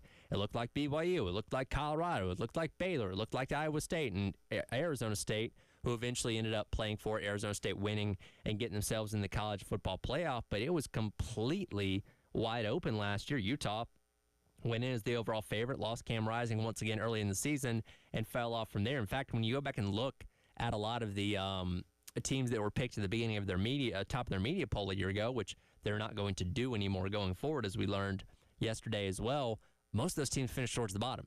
So the expectation, the reality of what the Big 12 was last year was really kind of flipped on its head, which made it fun to watch because you just truly didn't know who the top dog was going to be. BYU was undefeated for a vast majority of last season before faltering down the stretch and missing out on playing in the conference championship game and thus missing out on playing in the college football playoff. But I think it's a fun conference. I think it's a deep conference from a competitive standpoint. But I don't look at this, even with what Texas Tech has done in the transfer portal this offseason, say, yeah, I think the national champion is going to come out of the Big 12 conference. Now, I could be wrong, and I will happily admit if I am wrong in late January when insert Big 12 team here is hoisting the national championship. But until I see something that proves otherwise, I tend to not believe it. Right, and that's kind of been the case for the Big 12 with a lot of people. Yeah, they put teams in the in the playoff, and outside of TCU a couple years ago when they got bludgeoned by Georgia in the national championship game, I don't believe any other Big 12 team has actually played for the national champion. I mean, unless one is just completely slipping my mind here. So it's a conference that still has a ways to go in terms of getting to that next level with the SEC and the Big Ten and conferences like that. I do think, and he brings up the quarterback, I think it's going to be a fun year for the quarterbacks in the conference because you have a lot of high-quality returns. You have Sam Levitt at Arizona State. You have Rocco Becht at Iowa State. You did have Jake Retzloff until he got kicked off the BYU team for the reasons that we are aware of now. So Robertson, coming back at Baylor, Avery Johnson, Jalen Daniels, guys like that. This is going to be a very fun league to watch. And I think just like last year, we're going to get into those last couple weeks of the month of November saying, man, there's like 7 or 8 teams that realistically could find their way into the conference championship game. And he brings up the point if he believes that multiple teams are going to get into the college football playoff. If you can be in a position where your 2 representatives are like 11-1 or one's 11-1 and one's 12-0, then you have to see that possibility. But you're not going to get the benefit of the doubt if you have 2 teams that even go into it like 10-2, right? Like if you have 2 10-2 teams, I'd confidently say only one of those teams is getting in by virtue of the automatic qualifier, and the other teams unfortunately going to be the outside looking in because that's just kind of the conference is viewed as of right now. And again, they could prove us wrong. Maybe they'll go out there and be the best conference in all of college football this year. But again, until you actually see the evidence of that, it's been a long time since the Big 12's been at the top of college football, you're not going to believe it. And I don't think the committee that elects or chooses which teams make the playoff is going to believe that as well. So we'll see. But I'm excited to watch the Big 12 season and what kind of excitement can unfold with them this upcoming year. That'll do it for the Gamecock Central Takeover. It's the extra point. Coming up next is the Gamecock Central Takeover Hour presented by Firehouse Subs. The latest on Rasul Faison. We'll see if we learn some news today. That's coming up next here on the game.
11 o'clock on your Wednesday morning. Welcome in. It is the Gamecock Central Takeover Hour presented by Firehouse Subs. Tyler, West, and Chris along with you here on a very Gamecock-centric day. We've got the SEC Network Takeover that is now showing the football game against A&M last year, the big victory. Everybody stormed the field. That was fun to be at. We are anxiously awaiting the ruling on Rasul Faison. I've been constantly refreshing Twitter and Gamecock Central all morning long, hoping for something at some point today, one way or the other. Maybe we'll have an idea of what the running back room finally looks like by this time tomorrow. But important day in a lot of aspects for South Carolina. Yeah, and I think there's a little bit. It could be today. I know that date's been thrown around. I don't know about you, Chris. I was never told by anyone like, hey, Wednesday is the day it has to be. I have kind of a theory on that, and I want to say it without coming across like that was wrong. You know, I'm not. It could be today. I'm not. Yeah, I'm not trying to do that, but I think a lot of times with these decisions, there are timelines, right? Or maybe you could even call it a deadline, but generally a timeline that's very, I think you could say loosely adhered to. Mm. And at times, that could be response timelines or deadlines in which there are steps to remain. That could be you're going to hear back or we need to hear back by this date. And it might be, hey, we need a little bit more information. Or can you give us another piece of documentation? Or we need to have another conversation about this particular aspect of it.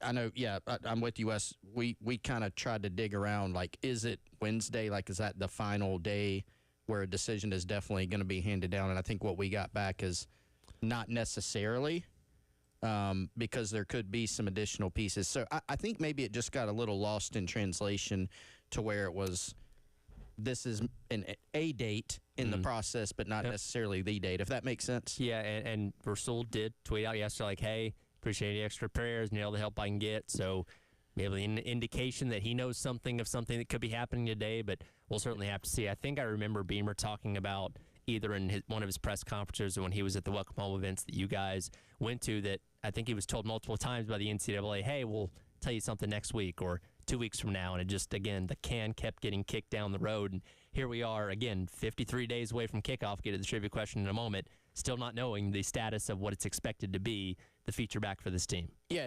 and I would bet pretty good money this time it is going to be soon. Like I tend to think it is going to be this week. And sometimes, hey, here's the timeline you think you're going to have, but sometimes it's, hey, we need more information on this. We need more information on that. I do think it is a little bit as fun as it is to just be like, yeah, NCAA sucks, blah, blah, yeah, this has gone long, right? But none of us know the inner workings, like, of how all this is playing out behind the scenes. And so there's a lot of just, hey, this is what you say. Like, this is what you, as a school, this is what Faison's saying. As the NCAA, you're trying to verify things along the way. And there may be more and more information you have to try to gather up and send in and get verified to an extent where the NCAA says, all right, that makes sense. And, I think this is a situation where ultimately, I think he has a good case. I think from what we've told, South Carolina has put quite a bit into trying to comb through everything to make the proper case for him. And, we certainly will hopefully find out soon if it was enough. The thing I go back to with the whole thing is, so it's initially kind of looks like it's a Pavia case situation. If you look at his Gamecock bio, it even says the Pavia rule. Really, it comes down to, should that 2019 year count towards his 5-year window? Yes. Because Marshall gray shirted him. And for whatever reason, it seems like that has started his 5-year window. And that's what's hurting him now. It's a little bit now there is the JUCO aspect, which plays into it as well. But it really, to me, comes back, are they gonna use common sense and say, look, this kid was recruited, but the school delayed his enrollment. That should not count against him. Yeah, and look, this isn't, I don't know, this would weigh in at all, but you look around college football, the NCAA probably has 8 zillion cases where we've seen guys come out and say, I want an additional year because I want one. Sure. I mean, like, I want to make more money. I want to make more money. Zakai Ziegler literally did that and got denied. Right, and nothing against Zakai. I don't think he really had a good case for that other than... He was just trying. Hey, why not? Yeah, shoot your shot. Let's push this envelope as far as why we not? can. Why not? Go for it. Again, it's a good time to try. For the most part, they're approving everyone, so give it a shot. Who knows? So, this is a lot different than that. It's a lot different than Pavia. The NCAA can't just willy-nilly, you applied for an extra year, go for it, Now, there's that. There's also, why does this take so long? Sure. I get that.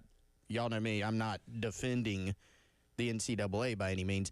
But you also have situations where, Cam McCormick from Miami, I feel bad. He had a lot of injuries that cost him the season. He played in the midst of the COVID era, so you get a free year with that. But he had 9 years of eligibility for season-ending injuries where he played or maybe he wasn't able to play. He was on a roster. Mm-hmm. Like, was Rasul Faison even on Marshall's roster when he was there? No, he was just, at school. He didn't play, wasn't on the roster. And so it's a lot different situation. So when you kind of stack it up in terms of the type of case that he has, and Shane Beamer said that, other people have said that publicly, he has a really good case. I think a lot of it comes down to, and this isn't to say that they'll definitely approve it. They might not. But I think a lot of it just has to do with trying to make sure that everything is documented, and there's a lot to that process. It's not just as easy as saying, hey, he was at Marshall, but he wasn't on the roster, approve him. They're going to want all sorts of stuff. Yeah. So, again, hopefully we've learned something today. We'll stay on top of that and let you know as soon as we find something out, and obviously go from there with what that means for the running back room. We're 53 days away from kickoff. Time for our 53 days trivia question. I've once again decided to go to the roster this time instead of 1953. I got to shout out my guy, Rashawn Lee, since we're 53 days away from kickoff. Rashawn Lee Day. Should have seen that coming. Yeah. The question today is, how many different spots on the offensive line did Rashawn Lee start at over his Gamecock career? Oh, start, too. Not even just play. I need to think this through a little bit. I think I have an answer. I'm not going to look it up. But the thing about something like this, too, is you can just try to literally go back. Like, if you have a super brain, maybe Chris does, you can count them. Doubt that. Or you can try to count them, but then if you just miss one in your count, you're going to be off. So you could just go the blind guess. I know he played a bunch. The start is getting me, too. Yep. Not just he played these spots. Yeah. Started. Let me go, if I may go first. I think it's open to whoever goes first, right? So, let me go with starts at 4 spots. Okay. Wes? So he definitely started at center. He's definitely started at one of the guard spots. Has he started at both guard spots? I don't know. Good question. And I'm not going to tell you even if I did. You said 4? Yeah. I'm going to say 4 as well. And before you reveal, Tyler, since Wes has said his answer, pretty sure he started at least one tackle spot. Yeah, early no, in his career. Okay, so you're counting that. Well, obviously, if you're saying 4. Okay. Incorrect. The correct answer is 3. I almost went with that. But did he play 4 spots? So I'm going off of Pro Football Focus here, Uh-oh. which only lists No, that's not based on starts. Based on starts. We're only going off starts here. Pro Football Focus is a terrible reference for where somebody started. Do you think it's a different answer? What's your The answer per this would be 3, starting at center, right tackle, and left guard. All 3 of which he did back in 2023, by the way. What does Steve Fink say about this? Okay. 2020, he made his first career start at Vanderbilt playing right tackle. Correct. All right. 2021, that was his true freshman season, so that's kind of impressive. 2021, moved into the starting lineup at left guard. Correct. All right, and then 2022, 7 starts in each of the first 7 games, left guard. Mm-hmm. Those 2. 2023, center and right tackle, 3. And then last year was obviously center. So it looks like it's just 3. There you go. Tyler's flexing now. Now, here's an opportunity for a bonus point. I'm done. Are you mad about this one? That hurt? Yeah. Did he play all 5 spots at some point? That's what I'm trying to figure out. So he had 40 I went through the whole thing, and it says it right here. 40 starts, 18 at center, 16 left guard, 6 at right tackle. It just says he's lined up at tackle, guard, and center. So I really feel like he played left tackle in games. There went my trivia question. It was going to be how many games did he start at center? Oh, sorry about that. 18. So nobody gets a point for Do that. I get a point for reading it? No. Or a half point? That's up to Wes. Do you want to give him half a point for that? No, he already got a point by Jack That's ridiculous. just giving it to him. Well, he's the definition of versatility on the offensive line that you'd like to see.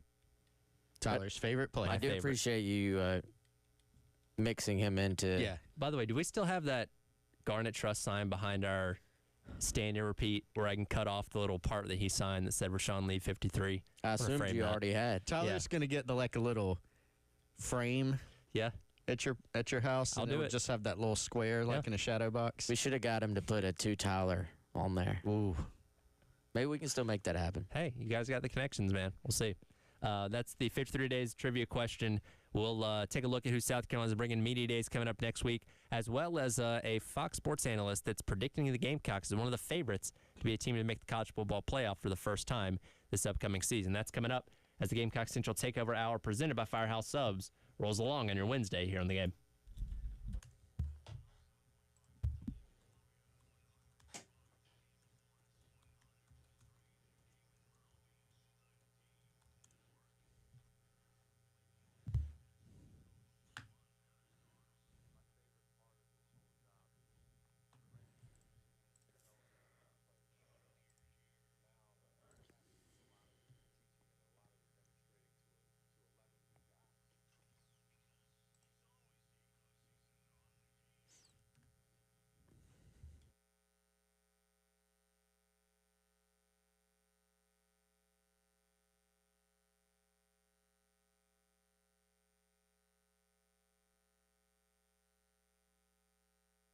All right, folks, almost football season. It means it's a great excuse to upgrade the man cave or just upgrade the TV there in your living room. Hit up our friends at Integrated Media by heading on over to integratedmediainc.com or give them a call, 803-948-8327. If you go to that website, you're going to see all the various services they can do for you. Like I said, it could be, hey, I'm all in on that home theater system, that man cave, just making a room completely set up for football watching or movie watching with surround sound, a TV that's hung on the wall, and everything in between. You can run it off of a tablet, too. Or it might just be hanging the TV in your living room, making it look a little bit more official, hiding all the wires, and then hanging some speakers as well. Audio and video, home theater, smart home, TV installations, or security and cameras at your house. Again, all integrated into a tablet setup. They can do that and more for you at Integrated Media, integratedmediainc.com.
Welcome back in. Gamecock Central Takeover Hour presented by Firehouse Subs.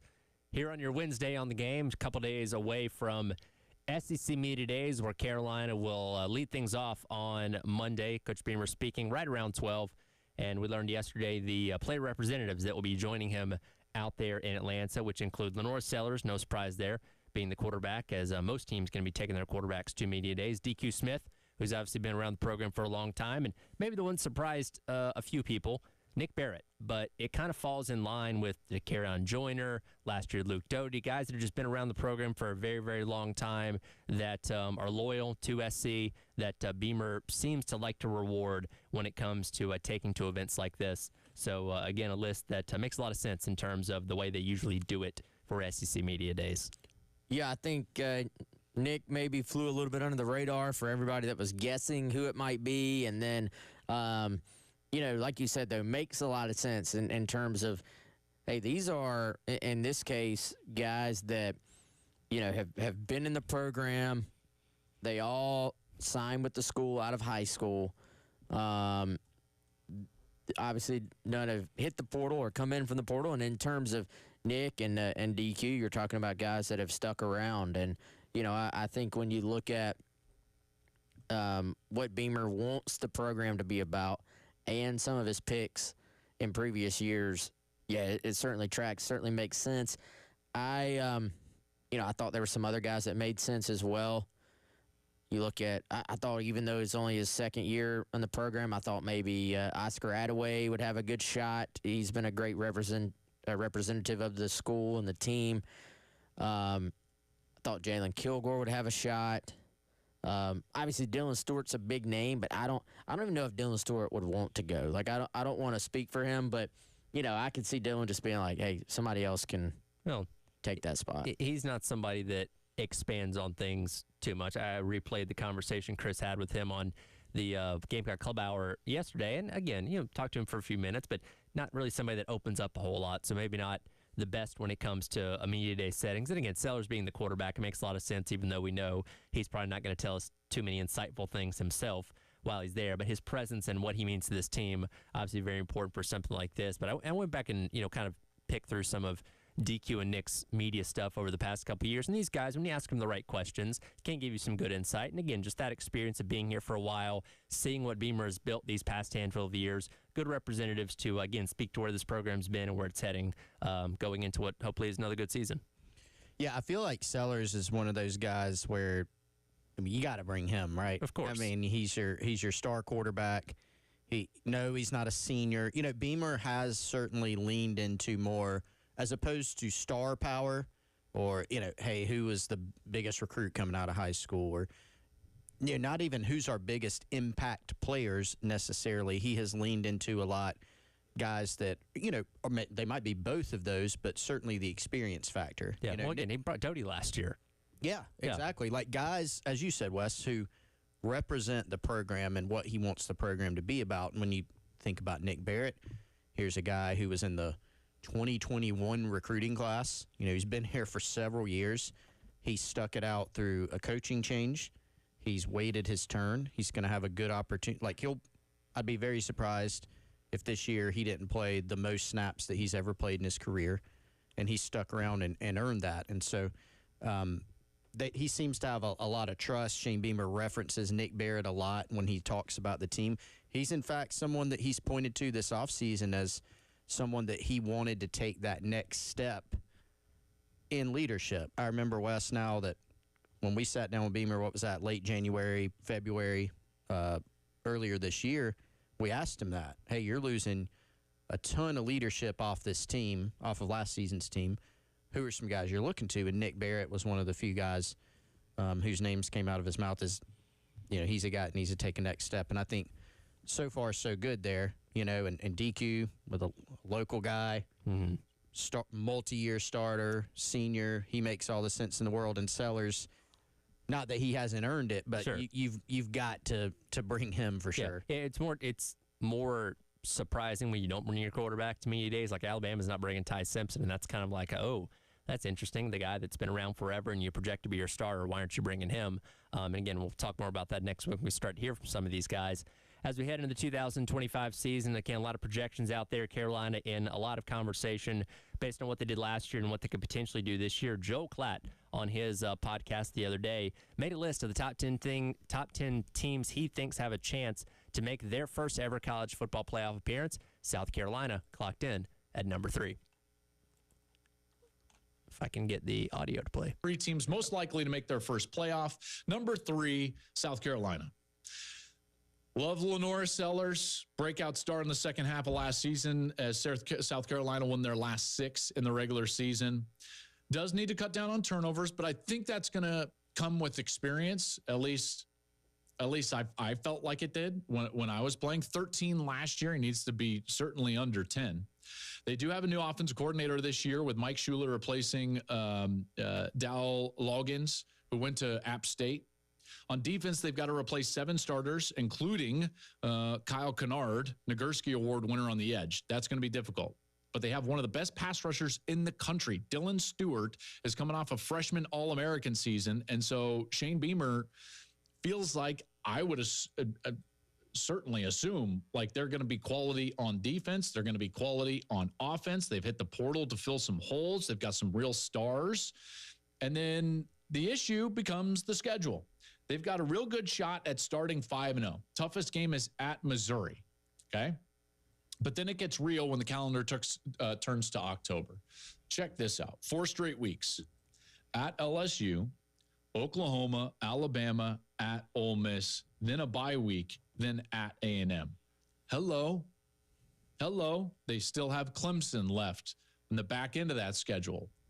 I think they're probably in the same boat as Florida, which means like 9-3, it's going to be difficult to keep them out.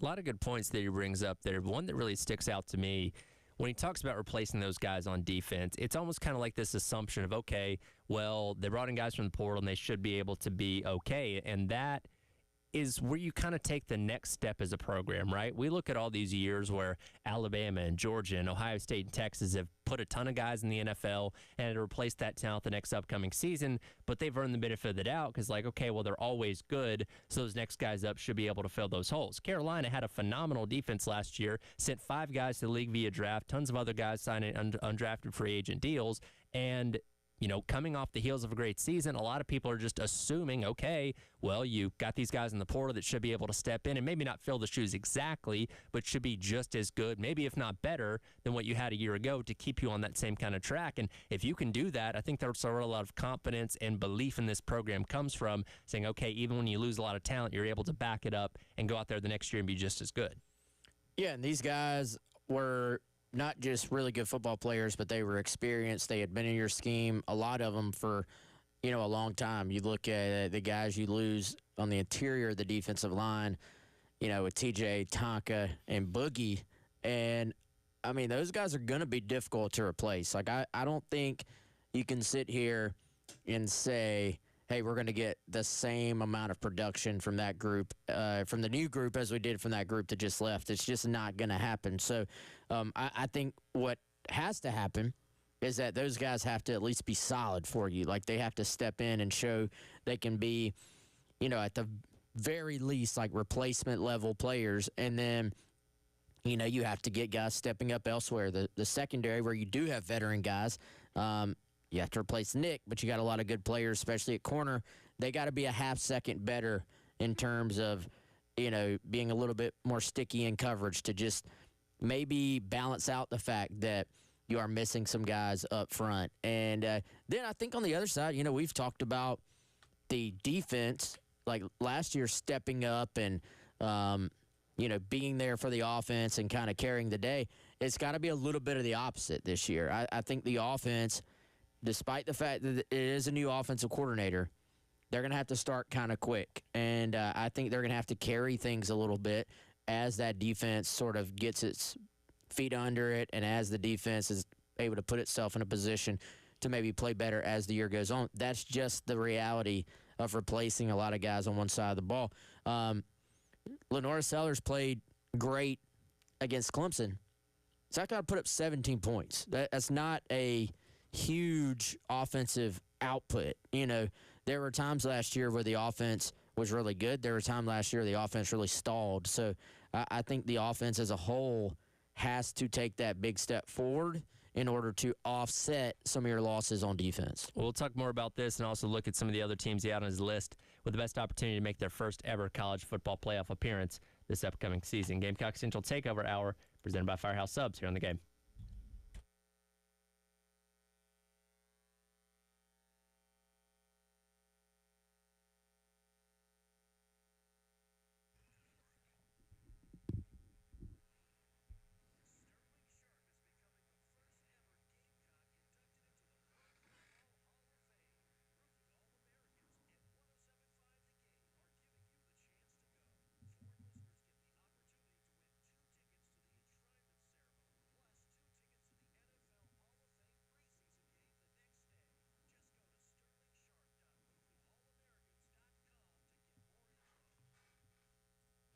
All right, if you're a guy out there and you've had issues with things like sleep, mood, weight gain, and you need some help with it, reach out to our friends over at Game Day Men's Health. Now, you probably heard about other clinics that might do similar things, but Game Day Men's Health is a lot different. They are completely committed to your success with expert guidance.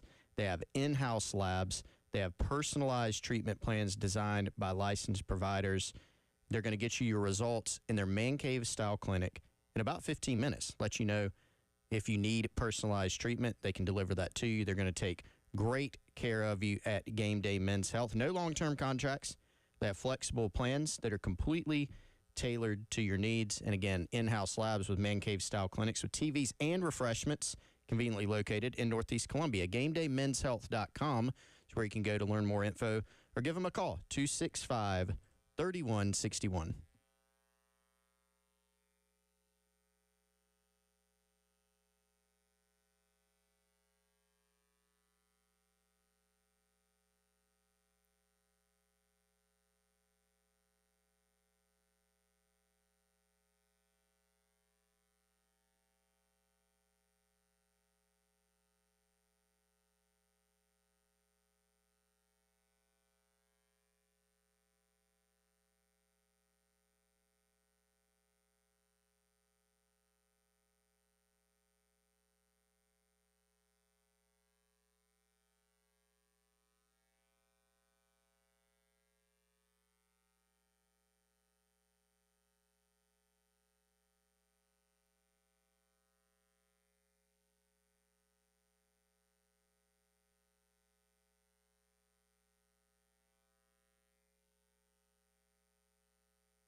Welcome back in. Gamecock Central Takeover Hour presented by Firehouse Subs.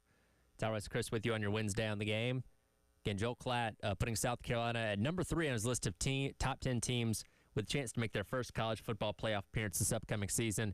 And Chris, kind of going back to what he was saying there record-wise, again, we know Carolina has a tough schedule once again this year, and, you know, you could be a 9-3 team and make it in, or you could be a 9-3 team and be 20th, depending on obviously which games you lose there. And I don't think anybody's going through the SEC unscathed. So what games you do end up stumbling on are very important to where you end up sitting when it comes to those final playoff rankings. You know, Carolina, let's just say they lost 2 games to LSU and Ole Miss on the road. Okay, those are pretty quality losses based on how we think those teams are going to be. But if you were to lose to Kentucky and Virginia Tech early on in the season, that's something that obviously weighs a little bit differently. So how you navigate a very tough schedule once again, and obviously what you're doing at the end of the year like last year matters as well in terms of how you're going to be viewed and if you have a shot at being in that bubble of teams that could make it in when it comes to Selection Sunday in December. It's a good point because you think about last year, right? The 3 SEC teams that were vying for a spot were Bama, South Carolina, and Ole Miss. And, of course, the argument for Ole Miss and Bama over the Gamecocks as well, they won a head-to-head. But you had a lot of other factors mixed in there, too. And for Ole Miss, aside from just having the number of losses that they did, 3 losses, theirs were you lost to Kentucky, who stunk, right? And you lost at Florida to a Florida team that was not terrible. 500 team. But a 500 team. And then they lost an overtime road game at LSU. But ultimately, their undoing was the Florida loss to a degree, but really the Kentucky loss. And so it does matter. There are levels to it. And, if you look back, I was thinking back about South Carolina's schedule last year. Obviously, it was difficult overall. But you had that stretch in October that we were all looking forward to where you've got Ole Miss, at Bama, at Oklahoma, and Texas A&M. And we all know that teams, when you're trying to project this thing out, they're always, some teams are what you thought they would be. Some are a little better, some are a little worse. Oklahoma ended up being probably markedly worse than we thought they would be. Yep. And Carolina went out and dominated that game. They ended up splitting those games from early October to early November. They got the big A&M one that's sitting here playing on SEC Network South Carolina Day. They did get resoundingly beaten by Ole Miss, and then they had the close loss at Alabama, which ended up playing a huge role. You look this year, they've got, again, a very difficult schedule. They've got another, I think, key stretch in there where you've got at LSU, a probably improved Oklahoma team coming to Williams-Brice, Bama, at Ole Miss, at Texas A&M. I mean, that 5-game stretch, it's hard to say that's going to tell the story because you look up, last game of the season is Clemson. Mm-hmm. You got to go to Missouri. You can't slip up against a Kentucky or a Vandy or Virginia Tech in week 1. But that 5-game stretch, it's the swing of the season. Can't lose 4 of them and then expect to make the playoff. Yeah, it's the swing of the season. Now you do have the buys on either side of LSU and then Ole Miss, so you aren't going to Ole Miss and A&M in back-to-back weeks necessarily. But yeah, that middle 4, LSU, Oklahoma, Alabama, and Ole Miss. If you come out of that 2-2, probably feeling pretty good. If you're 1-3 or 0-4, then okay, there goes any chances of you making the playoffs. More likely than not. But, that, once again, it always seems to work out this way where October and Ole Miss is on November 1st, but we'll loop it in there. That's your grind. And that, unfortunately, is also the month that Carolina seems to struggle the most. They play their best in November. October is kind of a mixed bag, at least has been these past couple of years. And once again, that's going to be the pivotal part in deciding how good or bad this team's going to be this year. I think when you look at this group, too, for this year, the thing that stood out the very end of that comment from Joel, he said, I believe this is what he said, 9-3, it's going to be hard to keep South Carolina out. Depending on what those 3 losses are. I mean, this is a team that went 9-3 this past year, and they did get left out. So I know with the number of spots available in the playoff, we thought we were maybe past this thing of what you are in the preseason matters. But it does matter. Perception does matter. And what you are expected to do actually does matter. So I wonder if all the preseason hype South Carolina is going to get, all the attention that Lenore Sellers now gets, where, you know, even as Lenore just took off the final half of last year, we were talking about him here locally. Your people that really, really follow college football were starting to take notice. But Lenore Sellers is a known college football national name at this point. Dylan Stewart is a known college football national name at this point. How much does this publicity carry over to that? I mean, we're talking about splitting hairs, you know, like at the very end. If Carolina is on that line, does it help them that they are a little bit more of a known commodity this year nationally in terms of perception compared to where they were entering last year? It could. And again, this is the list from Joe Klatt of 10 teams he thinks have the best shot of making the first playoff appearance. Carolina comes in third on that list. Above them, Ole Miss at number 2. Again, extremely talented roster last year. A lot of people had them penciled in. They end up missing it. Retooling a lot this year. Austin Simmons taking over for Jackson Dart at quarterback. Number 1, our new rival, the Illinois Fighting Illini. And it's interesting because, and he points this out in his little synopsis for them, that bowl win against South Carolina did a lot for them in the perception, got 10 wins. Obviously, the headlines of the Beamer Bielema thing, but like that did a lot for them and the momentum they have going in this offseason, the buzz around them where people are kind of saying, hey, this could be your next Indiana coming out of the Big Ten, maybe making their first playoff appearance. Super Bowl winner, you know? Yeah. Biggest game in Illinois history. So I'm just teasing. Not really, though. No, I mean, they've gotten some buzz. I don't know if I buy theirs quite as much. Now, they have a lot of starters returning. They have a lot of starters returning. They have their quarterback coming back. Them. Yeah, Altmaier's coming back. Maybe I'm just a little bit, still bitter. Well, just a little biased, maybe. Admittedly. So it's worth noting they do have to play Ohio State. That is a home game for them. They don't have to play Oregon. They don't have to play Penn State. So all things considered, they have an easier – it's almost an Indiana-type schedule from a year ago where the one thing that stands out is that Ohio State game, but everything else you'd think would be mostly manageable. So you're saying they're going to lose one game this year? I'm not saying that, but I could see where people are drawing those conclusions. Well, they play – I mean, I don't profess to know much about Indiana this year's version. They play at Indiana. They have to. Here's a fascinating team, actually. Southern Cal. Mm-hmm. I mean, for a lot of reasons. They do play Southern Cal. It's their homecoming game, by the way. Yeah, it's very interesting. Yeah, I mean, you got it. They do have a late season road trip to Wisconsin. That's tricky. Yeah, you got some. You're at Washington. But in terms of like the big 3 of the Big Ten, they only get one of those. Yeah, so that's right. They do benefit from that. You don't look through and they play 5 top 15 teams. They don't have that. So, maybe. Yeah. You a believer, Wes? Illinois? Are we actually rooting against them because of what happened in the bowl game? Most people are. Yeah, no doubt. I look at Illinois like I don't think of you at all. That's actually, yeah. Even as Bielema keeps poking the bear every time he gets in front of a microphone? Yeah, what? You just don't acknowledge him? If you're South Carolina, you got your own things to focus on. I mean, when are you going to play Illinois again? Hey, let's play them in the playoff. How about that? Both sides would be happy. Get a home game here. That'd be cool. That would be. Speak that into existence. How about that? You want to talk about a game that would have a heightened sense of intensity given what happened a year ago? Yeah. That would be fun, actually. That'd be something. That was like the thing I saw where if you went with Kiffin's playoff plan of just straight seeding 16, last year I think it would have been Georgia. So South Carolina didn't play Georgia in the regular season for the first time in forever, and then boom, they match up in the playoff. That would have been a fun matchup last year, too. That would have been intense, and I'll be honest with you, I don't know if Georgia wins that game. They'd be chasing 16. That'd be a tough one. Yeah.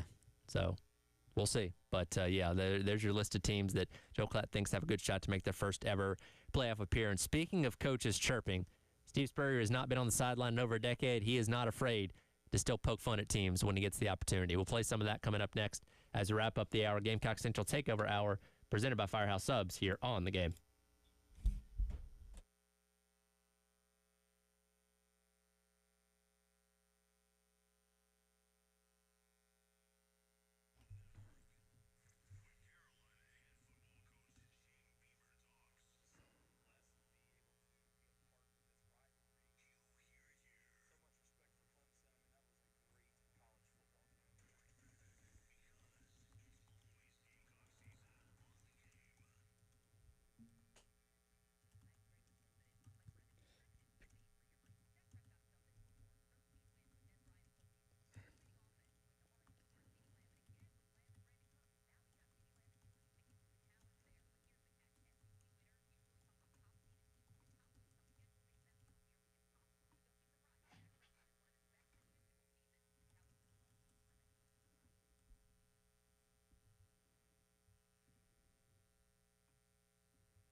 All right, everyone, one of our great partners here on The Game, our friends over at Krantz Cooling and Heating. As you know, they sponsor us on Tuesdays and Thursdays during the 10 o'clock hour. Since 1983, the family-owned team over at Krantz Cooling and Heating has been helping residents and businesses all around the Midlands with any of their HVAC needs.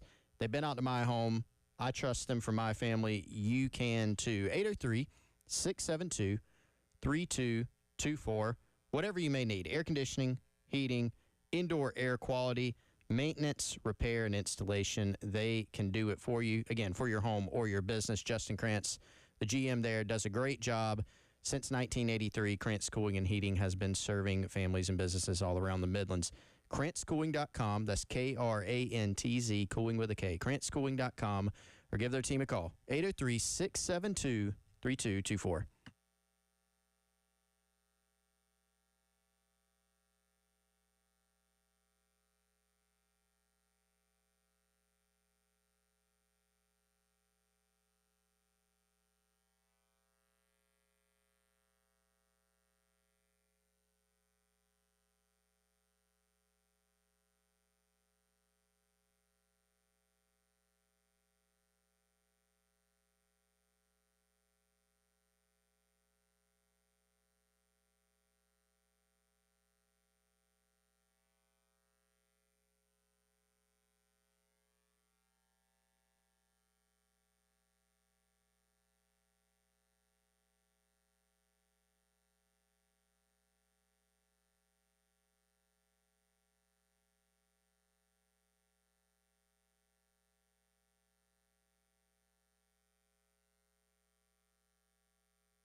Welcome back in. Gamecock Central Takeover Hour presented by Firehouse Subs. Tyler West and Chris wrapping up your hour here on your Wednesday on The Game. Coming up next on the halftime show, by the way, Coach Annan of Gamecock Men's Soccer going to be hanging out with me and Bill from 12:15 until 1 o'clock. So excited to hear from him about everything going on with his program. The World Cup is, is his take on this new era of revenue sharing as well. So that conversation coming up in the 12 o'clock hour on the halftime show with myself and Bill Gunter. Speaking of coaches, we always love to listen to Steve Spurrier every time he gets a microphone in front of him. And If you've been following what's been going on with Hugh Freeze and Auburn, recruiting's not going well right now.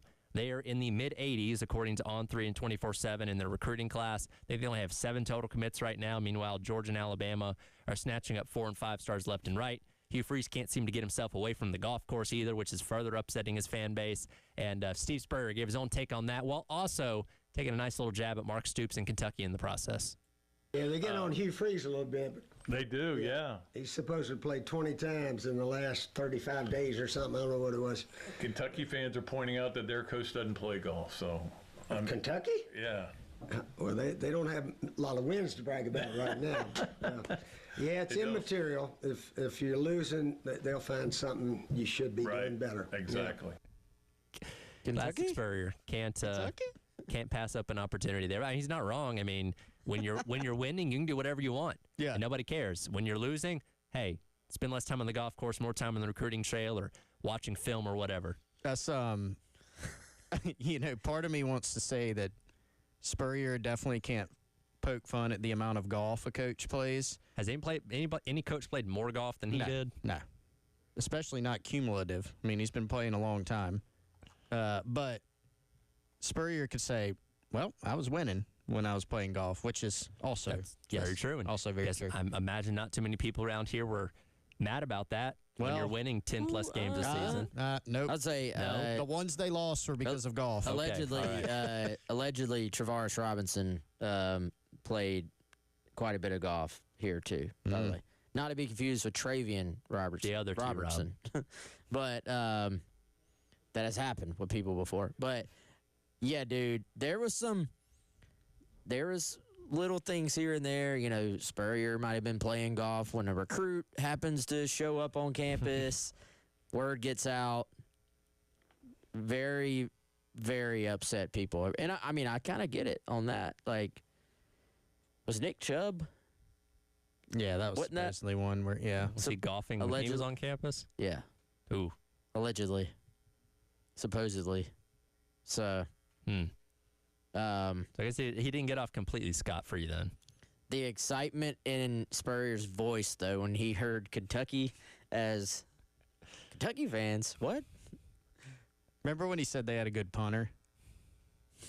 That was one of the best. Yeah, they got a good punter.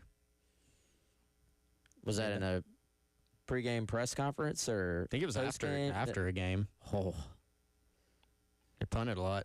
You know. Yeah. Good work. I think that was like given whatever year that was, they probably did. The Connor Shaw game where they just like destroyed, like it was just a walkover, like embarrassing. So I think that was the one. He's always good for some zingers. Well, and especially given the fact that the majority of his career was in the SEC East, the teams they saw on a regular basis every single year, Georgia, Tennessee, Kentucky, like those are the teams that he needled the best. Can't spell citrus without UT. Georgia's already got a couple players suspended earlier on in the season. That's why I like to play him early. Kentucky's got a good punter. Like, man, he's just full of them. There's the one and only. The one and only. We need Spurrier on the show. Like that's a. Weren't we trying to effort that a while back? Yeah. We can re-effort. What's the latest on that? Nothing. On the back burner, like everything else. We can try to get him. I want to ask Spurrier what if we had him on. I really think I'll get up the gumption to ask this. Like, what is your favorite zinger of yours? Because I'm sure he remembers all of them.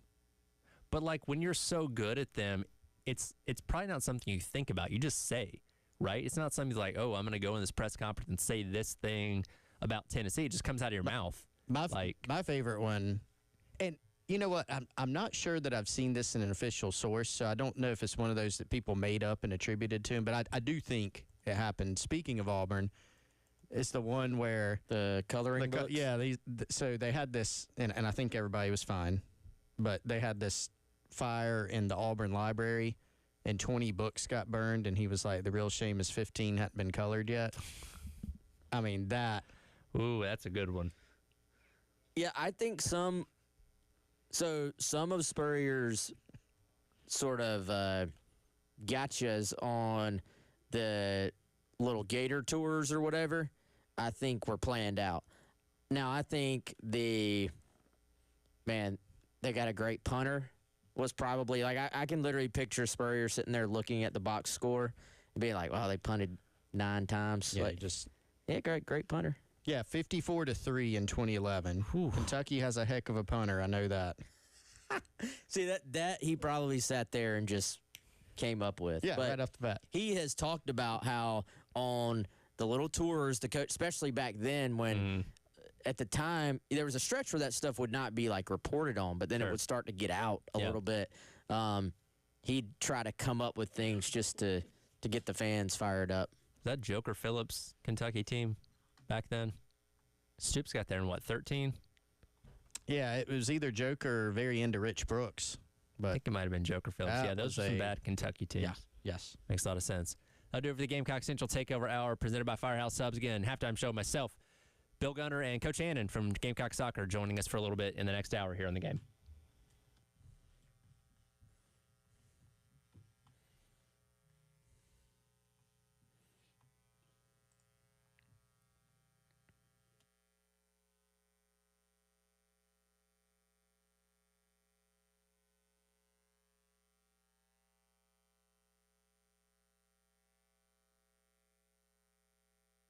Way up there.